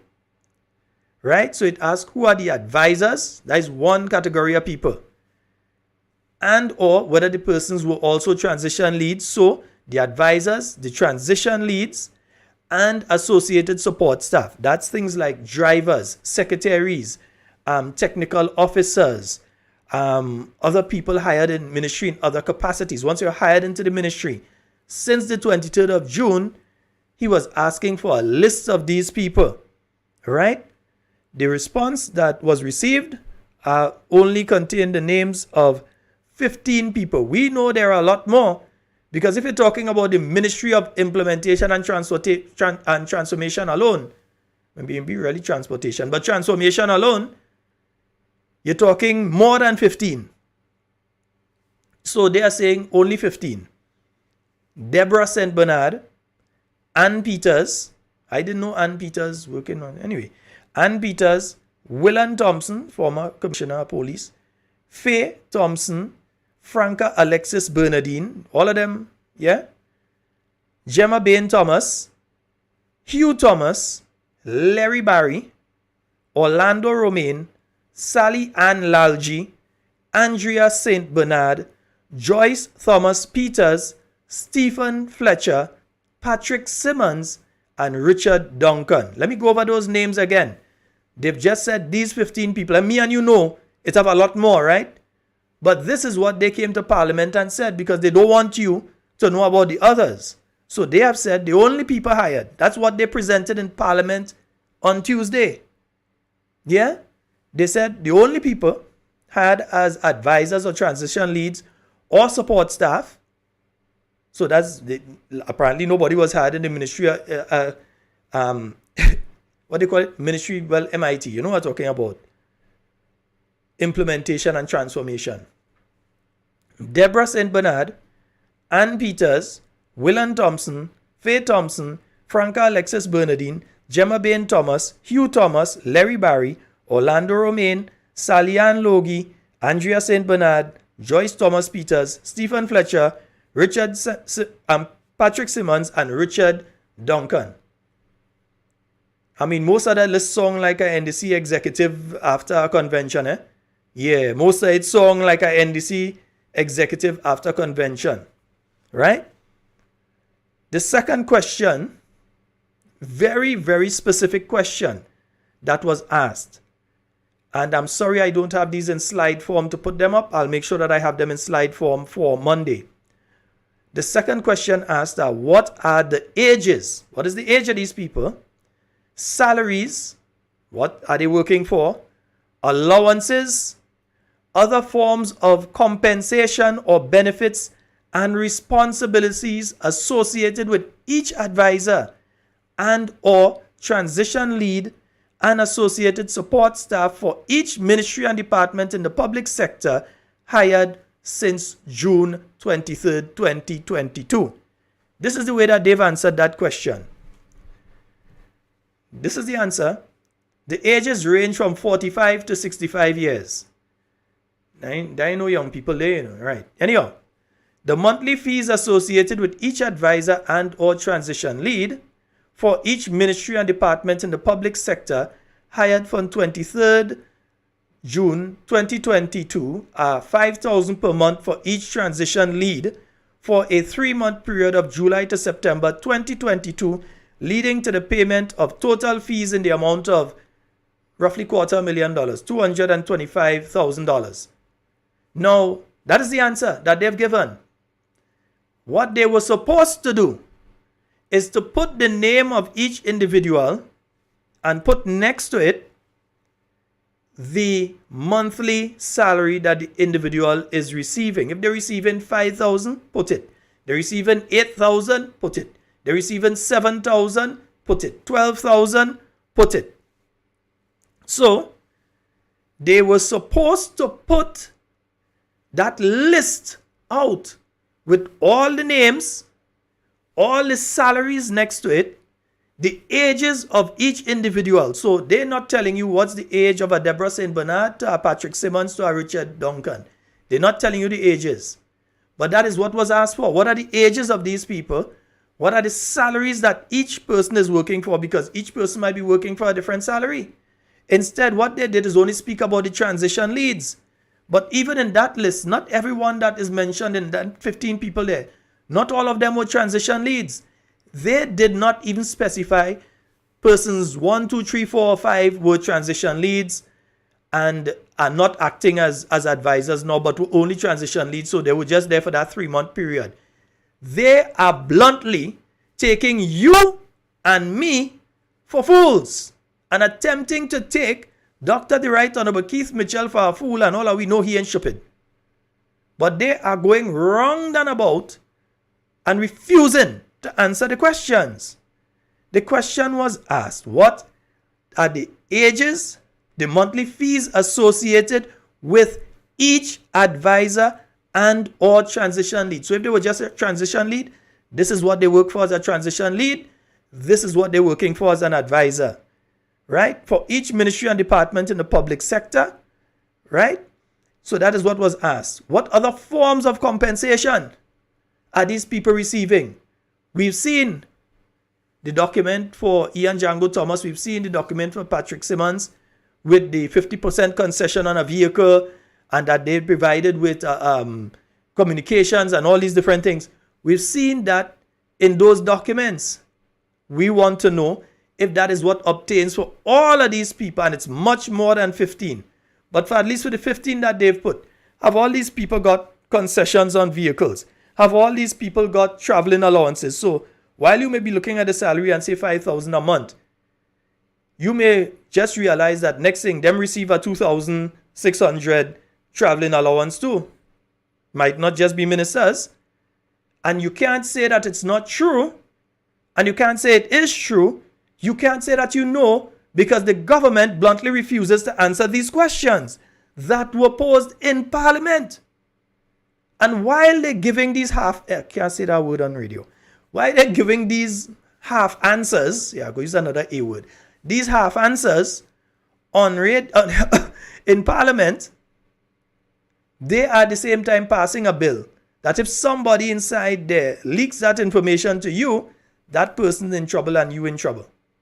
So you understand how they're creating that Gestapo state. They're not answering the questions. They don't believe that they have to answer to anybody. They believe we in charge, we large, and it's that. We don't have to answer to nobody. If we give a man $10,000 a month, that we damn business. Because you all notice in that list, the press secretary isn't there, and she's been working since about August last year. So what the press secretary not actually working with the government of Grenada? Is she working outside of the government of Grenada? Her name is not there. That's just glaring. Her name is not there. Even if you want to say Senator Quince Britton was working with a statutory body, and technically that is not a public sector body, it still would be wrong, because the statutory bodies are still, people could go from the a ministry and so into a statutory body. You know, they could be seconded over there and differently. You could switch from one to the other and that kind of thing. Yeah, so don't even try that one. So anyway, so they bluntly refuse to answer that question, because you heard the answer that they give. They just give the answer for the transition leads only, not the advisors, not the other people like the press secretary, etc. They won't say if or not she's getting a $10,000 a month, 50% concession on a vehicle. So when other people have to pay the full 100%, she's getting 50% off. They're not putting any of that there, right? They're just not answering the questions. Question number 3.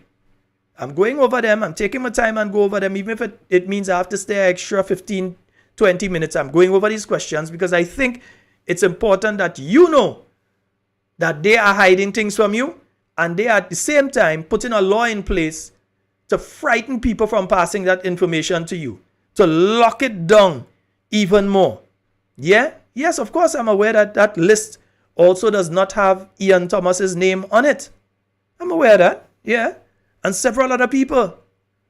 I'm telling you, in the Ministry of Implementation and Transformation, there are people who are working for $5, $6, $7, and $8,000 a month plus other perks. And they just bluntly refuse to tell you that. And these people are contracted for a 2-year period, if I remember correctly, for a 2-year period. If I pull the contract now and they pass the law next week, they will come for me. So don't worry, time will come. Right. Question number 3. Are the salaries, allowances, and other forms of compensation or benefits associated with the advisors and or transition leads and associated staff hired in the Grenada public sector from June 23rd, 2022, sourced from government revenues as collected from the people of Grenada or other sources? In other words, we paying them, or the IMF or World Bank or somebody else that paying them as a project to build capacity in government. They give 50 million and you're using that money to pay these people. Or is it me and your tax dollars that paying these people? The same people refuse to tell us how much they're working for. The response: the monthly fees paid to the advisors and or transition leads and associated staff hired in the public sector from June 23, 2022 are sourced from government revenue. So they have admitted that it's not the IMF, it's not the World Bank, it's not some other organization paying. It is you, the Grenadian people, that are paying these people, that they refuse to tell you how much these people are working for. They refuse to tell you who some of these people are, because the reason they do that is that some of these people are their relatives. Yeah, all your NDC supporters, they even realize They forget a lot of who walk up and down Grenada to help them campaign. And they take their close relatives, their friends and their schoolmates and give the big jobs for the $5,000, $6,000 and $7,000. Meanwhile, all you ain't even getting a call. The only time they get in all is when they want to go in convention or when they want to go in the echo chamber of a town hall meeting. They come in and they call some all and tell all you come out. And some all in mind because they retired and all you have people on how much bored and all kind of things. So all you like that. Right. Question number 4. What is the specific source of funding for the salaries for each advisor and or transition lead and associated support staff for each ministry and department had in the public sector from June 2022? The answer given, the specific source of funding for the salaries of each advisor and or transition lead and associated support staff for each ministry and department had in the public sector from June 2022 are from the Technical Assistance Fund project under the Ministry of Finance. Sometime next week, we're going to call Honorable Oliver Joseph, let him explain. I don't want to go into it. Explain what the Technical Assistance Fund is for, what it should be used for. Yeah, but they're using it to pay the salaries of their friends. Their friends. Yeah, because you heard the names that are called earlier. You know it have people that are on the executive of the NDC that you're hearing there. Meanwhile, your daughter who went out there canvassing for them. Yes, some of you NDC, because we know the NDC listen to this program on a nightly basis. Some of you whose daughter went out there in the hot sun until they get sunburn, campaigning for the NDC, and who was full in bus to go behind them every day, sit down home still. But they make sure that their brother and their sister children, and they make sure that their school friend, and all of them, they make sure they get big jobs, paying $5,000, $6,000, $7,000, $8,000. They make sure they set them up. And right now, they change their phone number and all you can't even call them. All you go into the, well, some of them, they don't even have an office. So you can't even go to the office and see them. Next one. I say I'm holding on the calls until I finish. Who is the supervisor or supervisors of each advisor and or transition lead and associated support staff for each ministry and department hired from June 23rd, 2022. They say here each transition lead reported to the minister in the ministry to which he was assigned. The question is not just about transition leads. They keep sticking to that 3-month period and those transition leads. Who are the advisors? Who are the advisors answering to? Are the advisors answering to the permanent secretary or the advisors answering to the minister? Is the permanent secretary answering to the advisor? Because I hear in some stories in some ministries. Is the permanent secretary in some ministries reporting to the advisor? You have to ask yourself those questions. So that question was asked. And they're saying each transition lead. So the question asked, who is the supervisor or supervisor for each advisor? That is one category of people. And or transition lead. That is a second set of people. And associated support staff. That is the drivers, the secretaries they may have brought in. That is the technical officers in a ministry. Yeah. That is the people who make up these. These are the people that they brought in. So they're saying all these people answer to the minister because they only answer and saying the transition lead. What about the other two categories of people? You see how they're just taking all of us for fools, right? So they ain't answering that. They just, we in charge and we large. Arrogance. We in charge and we large. Who the hell is you to ask us these questions? You're fast. You understand? That's how they're operating. Question number 6. What is the total cost to the taxpayers for the establishment of the Ministry of Mobilization and Implementation? Right? That's one part of the question. And the names, responsibilities, salaries, benefits, and allowances of each staffer. That is everybody that under Perron and them in that ministry. Well, let us feel afraid to call name. That is everybody that under Perron and them in that ministry. So again, let me read the question for you and then I'll read the answer that they give. And tell me if it's people with a functioning brain that give the answer that was given to that question or maybe they fail English language. So their competency to answer in English to a question in English has been compromised. So anyway, again, the question is, what is the total cost to the taxpayer for the establishment of the Ministry of Mobilization and Implementation? That is one question. How much it costs to create the ministry? Second part of the question is, and the names of the people working there, the responsibilities, whether they're the cleaner, the tea lady, whether they're the secretary, whether they're the receptionist, whether they are a field officer, whether they are a technical officer, whether they are an engineer. What are their names? What are their responsibilities? What are their salaries? Again, I'm hearing some big salaries passing in that Ministry of Implementation and Transformation. So what are their salaries? Benefits? How much holidays they get in? How much leave they get in? Are they getting concession on vehicles? Are they receiving a traveling allowance? Are they receiving a communications allowance? What are the benefits? I remember under the last NDC, you had one person, I think they had ticket to go to and fro and all kind of thing. They had ticket to come to Grenada and go back. That was part of the contract. So we're asking if in this instance, under the Ministry of Mobilization and Implementation and Transformation, if that is the case, what are the benefits and allowances to each staff member? And the way they answer the question is like this.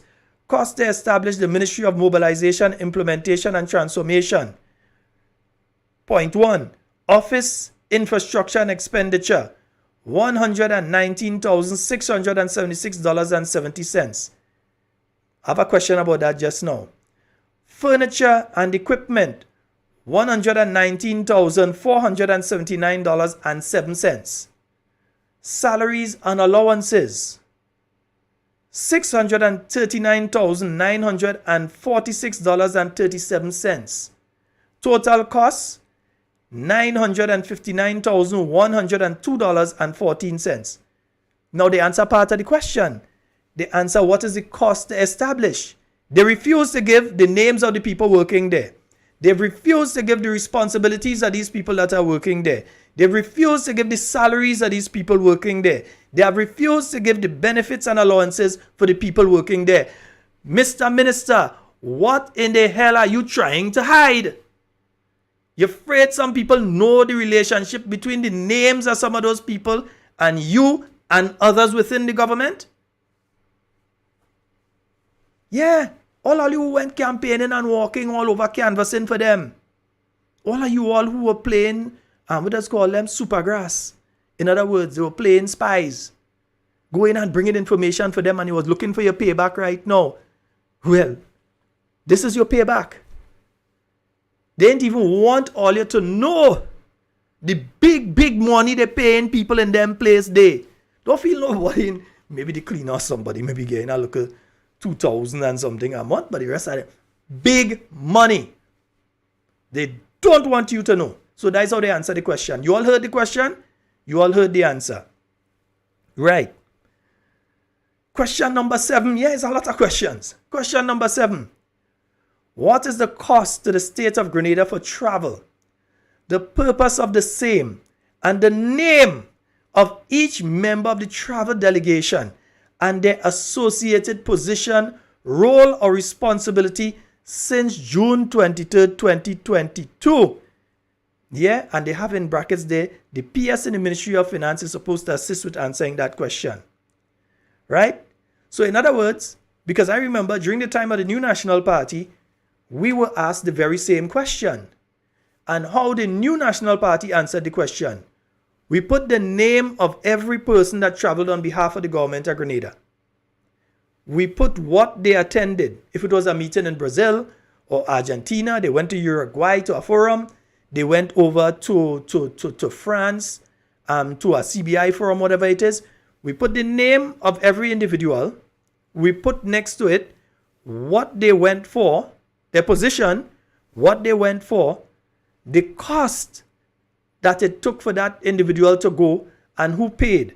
And when you looked at that list, you realize that the government of Grenada had barely paid anything in relation to travel because there was a policy under the Dr. the Right Honorable Keith Mitchell-led cabinet that ministers and others within the public service, unless it is a situation that you really have to travel and there is a possibility that Grenada could gain funding or lose funding if you didn't go, the only way you were going to these meetings was if the agency that invited you was willing to pay.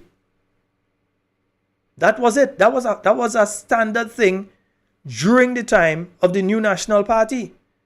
So when you heard a minister out, most times, not every single time, but most times, it's a situation where the agency that have invited them send a ticket and invite them. So it wasn't a situation that people here were paying for ministers to go all over. And in case you wanted to carry your boyfriend or your girlfriend, you had to do that out of your own pocket. Eh? Yeah, you didn't have to find money to your own pocket. Right. So the way that they answered this question is like this. They didn't put the names of nobody.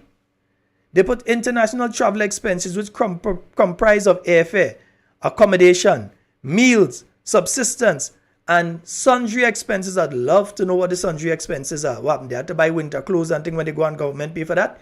If I go in somewhere during my time and I had to get winter clothes, my family or somebody would give me sometime I borrow from a partner, just a jacket or something, because it doesn't really feel the cold weather. I borrow a jacket from a partner or something. I remember one time I went somewhere, the High Commissioner was waiting for me with a jacket. He come here and thing. So I didn't go and buy a jacket and all kind of thing. But anyway, you know why it's already. So, and sundry expenses, so international travel expenses, which comprise of airfare, the flight, right? Accommodation, meals, subsistence, and sundry expenses and fixed allowances for the period July to November 2022, $500,000. Yeah. $509,574.48. Let me give you that again.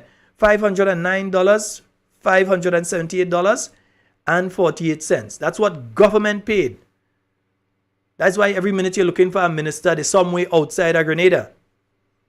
But you spend $509,578.48. If you spend that for ministers to go, they're supposed to bring back at least 10 times that in money, you know. They ain't supposed to go there and say the food was nice. Oh, Paris is a lovely city. Oh, I saw the pyramids. They ain't supposed to come back and say that. They're supposed to come back and say, hey, we secure 10 million. We secure 5 million. Oh gosh, come back and say secure 500,000. But don't just go and come back with nothing. All you operating so. Anytime Dr. Mitchell come back, all you know he coming back with something for us is a press conference the following week. We secure that, we secure that, we secure that. In their case, when they travel, I wonder if government pay for them to go and lose $70-something million. I hope them fellas pay their own ticket, you know. Because two of them went and they lose $70-something million. So I hope it's not we pay for that. I hope them fellas pay for their own ticket to go and lose that money, because if they spend how much money to go and lose $70 million. Anyway, question 8, and it refers to something I mentioned earlier. Was there a change in the travel policy established by the previous government? And if so, can the Minister of Finance state what these new rules are? And here they are saying there was no change in the travel policy established by the previous government, except that it was strengthened at the first cabinet meeting on the 11th of July to include reporting on a quarterly basis to a cabinet-appointed committee. I would love to know who that committee is, how much times they have met, and I would like to see the reports. In other words, I'm saying that you all lie. Yeah, the travel requests no longer come to cabinet, but are administered through an online portal where approval is granted at various levels. Again, I'm saying all you lie. Yeah? Who is the cabinet-appointed committee? Have any of you seen that gazetted or heard anything about that? About a cabinet-appointed committee in relation to travel? Or is it still a case that ministers just jump in plane like bus? Knocking Barbados. Loud one. Is that the case? We want to know. Nice. But they ain't answering the questions. Because what they should have said here is who is the committee? Again, they just keep hiding stuff. Yeah? No, and somebody's asking me if Raphael Joseph. I'm trying to figure out who Raphael Joseph is. I do not think I saw that name on the list. No, my friend. That name is not on the list. If you have a question on that, you could call. That's not a problem. I won't start taking calls in a short while because I only have 2 more questions here. So if you all want to call, you can call. The phone lines are open now. I'll stay a few minutes. All right. Who were the persons responsible for vetting applicants and assigning the same to the statutory boards? In other words, remember they said that they're going to have this thing where people could apply and they go to statutory boards and all them kind of things. Yeah, they say people could apply and they're going to appoint people and they're going to make sure that every statutory board have young people on it and all them kind of thing. Yeah, the same people that are statutory boards looking like that. That is statutory boards that are the pile of young people. Watch out, young people. Why? Them fellas and them look like they're just fresh out of college, boy. Yeah, them girl and them look like they're still in their high school skirt. Wee papa. That is young people for you. Yeah, remember they tell all the young people on the boards? That is what them boards and them look like. This was a meeting of the people who are on some of the state boards and so. Yeah, there is some of them there. Yeah, that's real young people. So the question is, who were the person or persons responsible for vetting applicants and assigning the same to statutory boards? Because you have some people on 3 boards, all kind of thing. The Expression of Interest Committee chaired by the Prime Minister and comprising advisors, transition leads. Transition leads was still around when you were appointing people to boards the other day. I thought transition leads was only for 3 months. Anyway, and the ministers were responsible for vetting the applicants and the minister in cabinet for the appointment to the statutory boards. Transition leads was only for 3 months. What are you trying to pull? Nah. And question number 10. Who is responsible for paying the drivers of ministers of this new administration? So they're saying, although I see the budget document saying differently, but anyway, they're saying the drivers of ministers of this administration are paid by the ministers are based on a decision made by cabinet. The ministers, through their positions, are mandated to receive a travel allowance of $600 as existed under the previous administration. However, this cabinet made the decision to discontinue the free gas policy that existed under the previous administration and to now have a single travel allowance paid to all ministers in the amount of $2,600. This amount includes the existing travel allowance of $600 plus per month for ministers and accounts for the purchase of gas by ministers and hiring of a driver by ministers at the option of the ministers. Hence the increase in the travel allowance from $600 to $2,600 per month. That is what they say. It's to hire drivers and to buy gas. Under the previous administration, ministers were catered for under the various ministries and so drivers were catered for under the different ministries and so. So this is what they have responded and said. So you heard the questions that were asked and you've seen how they decided to respond to these questions. Yeah? We'll go over them again next week. Yeah? Again. These are some of the people. These are some of the 4407377. I'm going to stay for the next 10 minutes. Yeah, I'll take your calls for the next 10 minutes. Call now. Yeah, look at call now. I'm going to stay for a few minutes. Let me play a little something there for all you, man.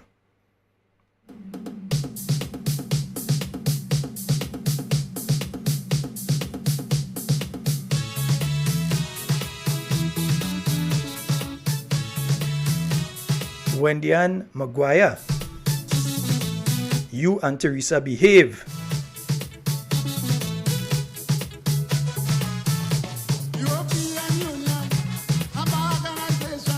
You see, in all the back and forth in relation to that bill, this information was lost. People didn't really, the media didn't pick up on it and say, well, no, something had to be wrong here.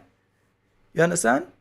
I would have thought, because this is the second time these questions are coming through. The questions were asked last year.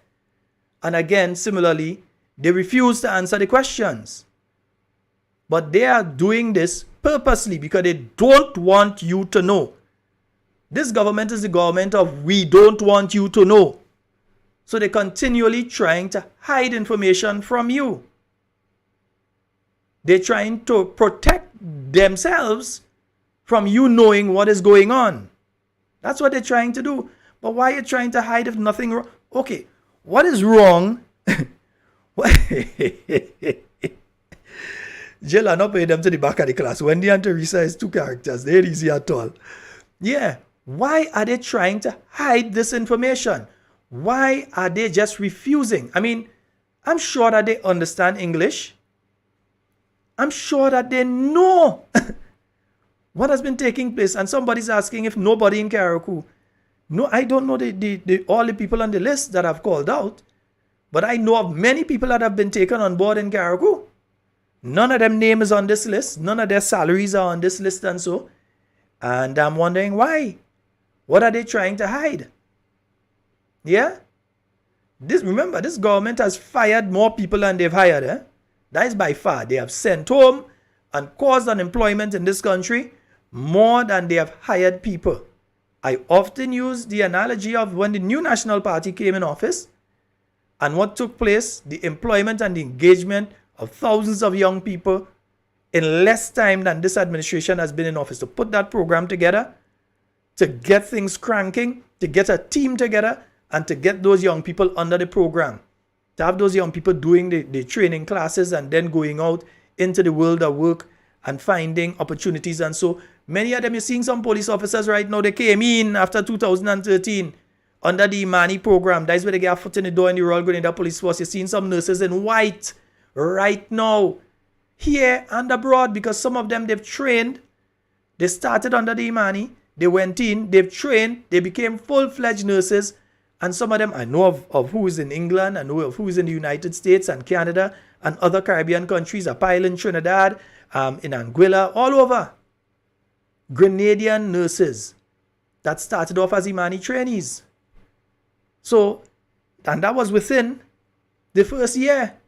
In fact, within the first 6 months, we were able to bring in all these young people under the program, and you saw how they got the opportunities through that program. Some of them running the small business right now still.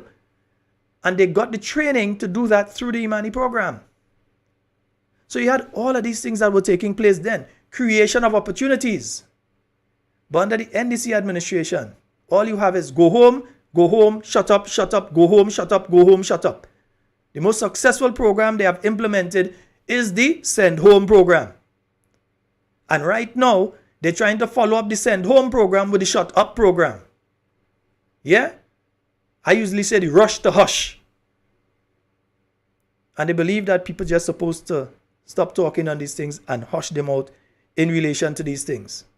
They believe that we shouldn't say anything, that we should remain quiet, that we should allow these things to happen and don't say anything because all you had a chance and all you was there. As though that's some sort of qualification for the nonsense that they're doing. That's what they're saying. All you was there and all you had a chance. But we can't just put things down to simplicity like that. Yeah? We have to ensure that what needs to be done can be done and is done in a proper manner. And it can't just be sending home people willy-nilly. Dory, May Day coming up. I'm interested to hear who is the hypocrites and who is the real ones. I want to hear who really fighting for workers' rights. And I want to hear who joking. Who just putting on a face and they really care about workers. They only there to see what they could get and to put their face up. Yeah? I'm interested to see when is May Day. What would be said? Yeah? I can't read that comment. That looking like court case. Some people said in some comments over there, I can't read them thing on there. I'm looking for me to end up in court. I have a court closer there. But I want to make sure when I go in court, I'm walking out and going unless I have evidence. I don't say them thing there at all. At least not in public. Yes, indeed. Yeah. So it's important for you to know because sometimes, as I said, things get lost because of all the other things taking place at Parliament. Sometimes things get lost. And as such, it's important for us to always have that conversation. So we have a caller online. Good night, caller. Hello. Good night. Oh boy, it seems as though that caller is having a problem. Caller, you'll call us back. Hello? Oh boy, yeah, I was just getting them and it cut off. Yeah, so caller, you can call us back. 440-7377. That's the number you can call and get onto the inside. Yes, indeed. Yeah. Because a lot of you, I'm sure, many of you didn't realize that these questions were posed in Parliament. Again, and I keep sticking on it. The Ministry of Mobilization, Implementation, Transformation. Something going on there. Something going on. They didn't just take people from other ministries and create that ministry, you know. They didn't just pull people from that ministry and that ministry, and so they gave contracts to new people. Now, don't get me wrong. I have no problem with people getting a job. Hey, I don't have a problem with people getting a job. But it is within the public service, and we have a right to know who these people are. Have a caller on the line. Good night. Yes, good night. Good night. Good night, sir. Yes, just enjoying the program. I think one of the biggest concerns that we have to have in Grenada, and sometimes when I speak, I see the trade unions, because when we have problems with our economy, workers are the first one to be affected. The trend I see going on with the National Democratic Congress, I'm particularly worried that they're going to push us back into our next structural adjustment program. The Congress doesn't seem to have any idea, or they have not expressed it, about creating jobs. They have created a number of increased unemployment, but also the confidence, because small economies like ours, confidence is a big issue. I believe they're shattering the confidence. I listen to some of the reactions of the government and the statements they make vis-a-vis the International Monetary Fund. I look at the manner in which they snub the financial institution in Barbados and lose almost 70 million. The Prime Minister speaks about the banks as if he just discovered the challenge that we have with the bank situation.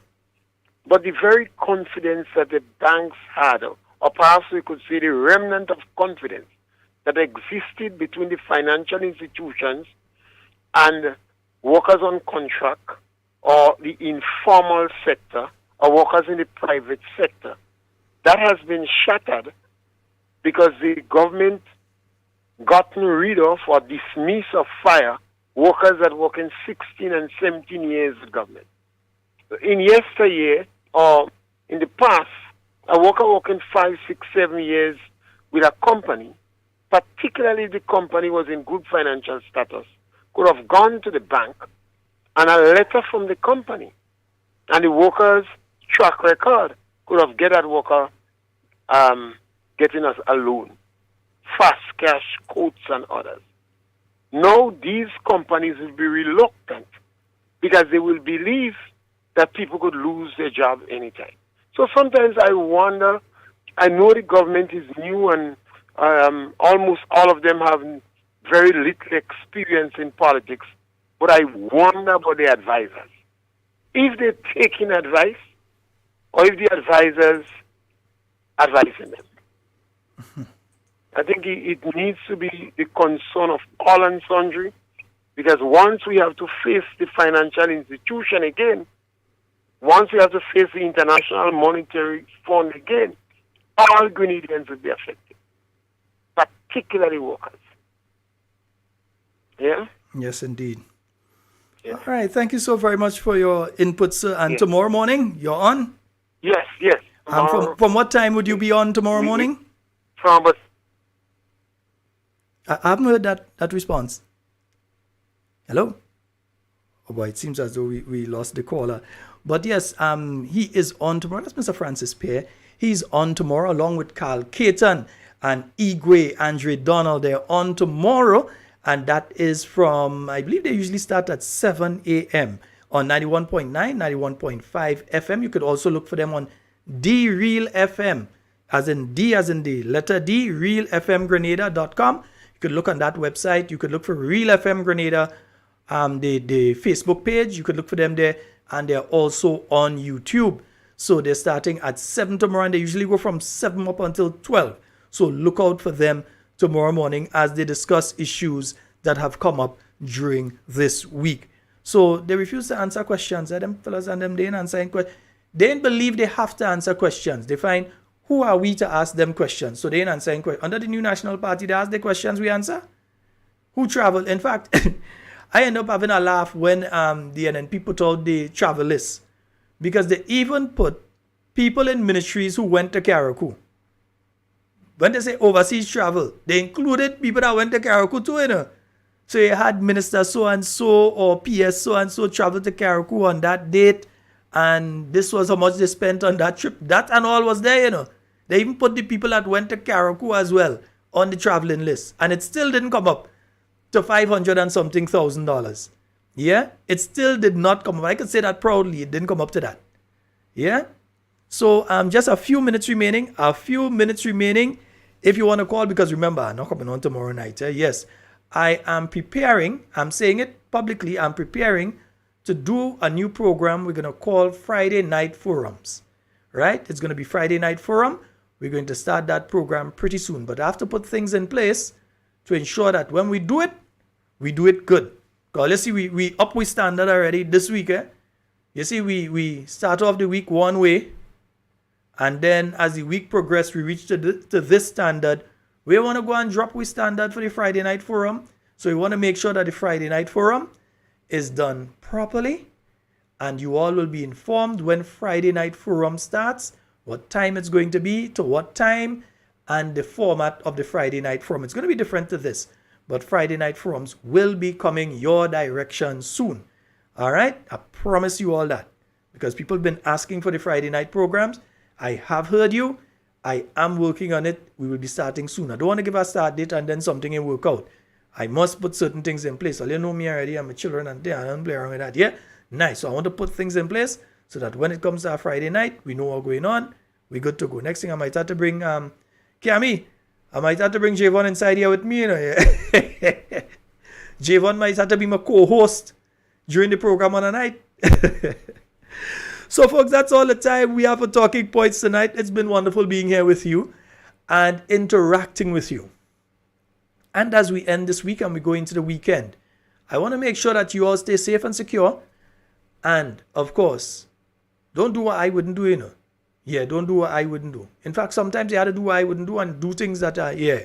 All right? But in whatever you do, stay safe and secure. I want to be speaking to and with you and not about you. My name is Sheldon Scott, and I am heading out. Love each and every one of you. Looking forward to interacting with you all on Monday, God's willing, on Talking Points once again. Remember, if you are not yet subscribed to the page, to subscribe.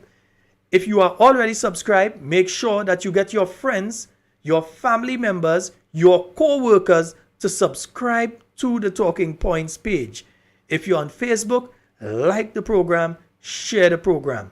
All right? So we'd like to thank all of you, all of our callers this week, all of our listeners or viewers, all of you, Senator Chester Humphrey, who joined us earlier this week, and all of you who have contributed in whichever way. Those of you that helped me get the studio. I wish I could have said the businessman that helped set up the little setup inside here so that we could have the nice background and thing that we have right now for both this program and the classroom.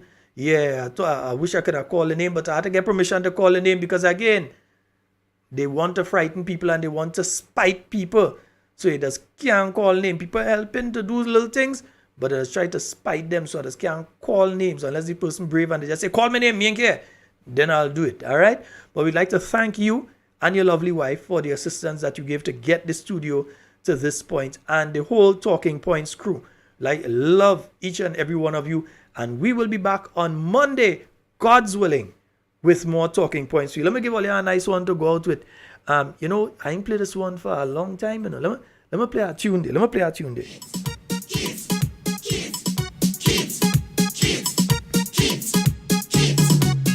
Alua ask, I like it. Alua ask, I like it. Which one you like?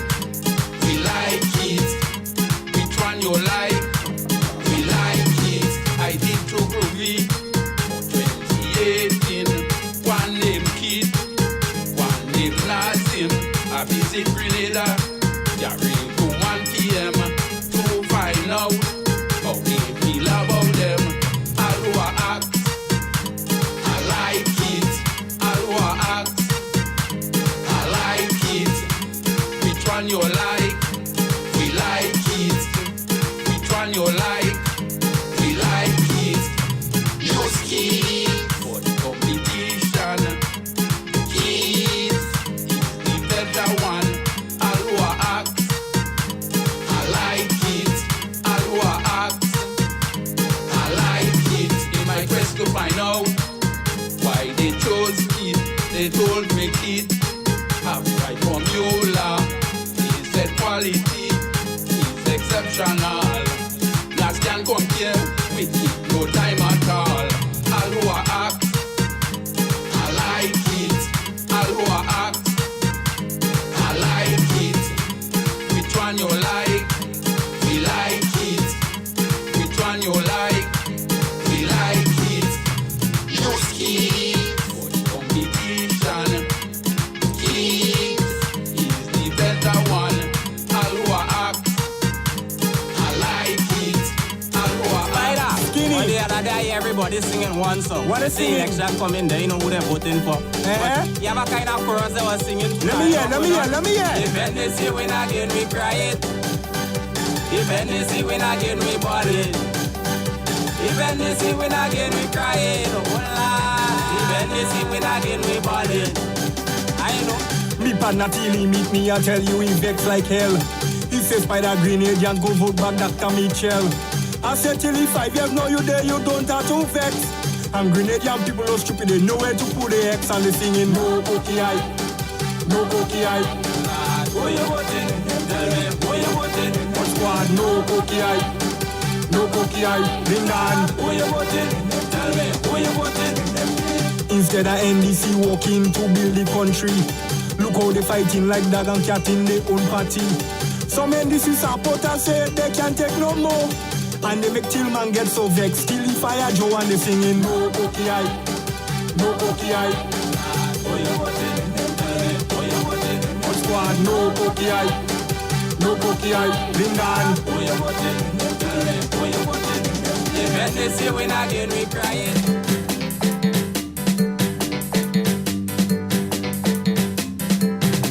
The house solid and the pillars strong. Don't stop the progress.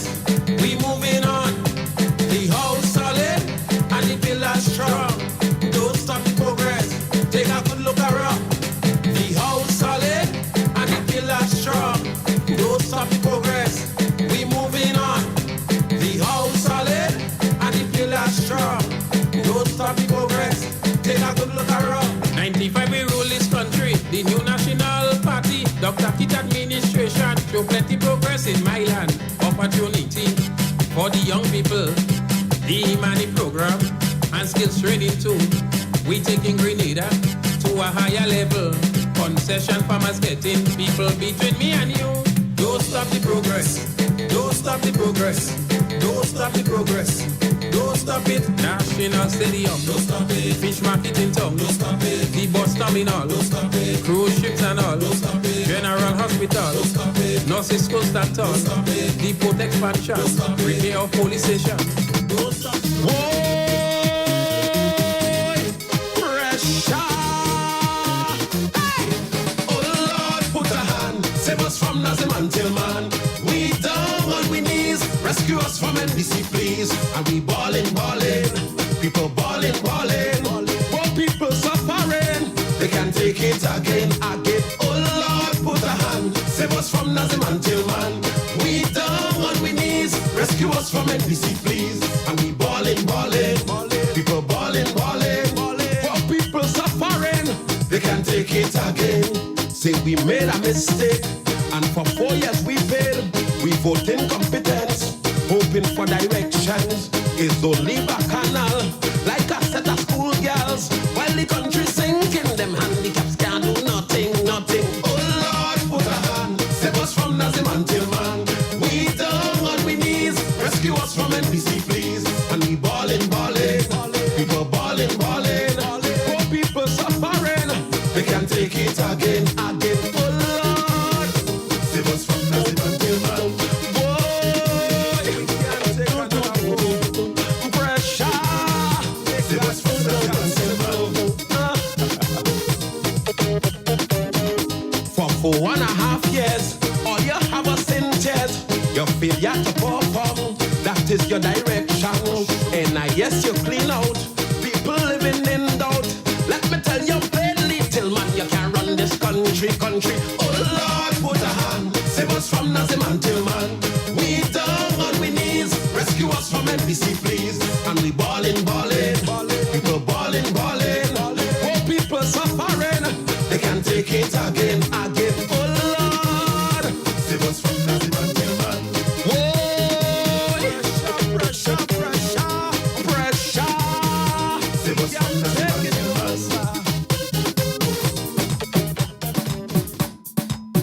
PM.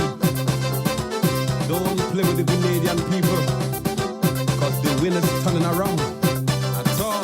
Like all you did only plan how to win. And after that all you can't do a thing. At all. Poor people balling, they can't eat a meal. So what? It's like all you deaf and can't hear that still. Still waiting for one project to take off. Like it's done in as them how them could start. But prepare yourself and ban your belly, cause the wind turn around heading back for me.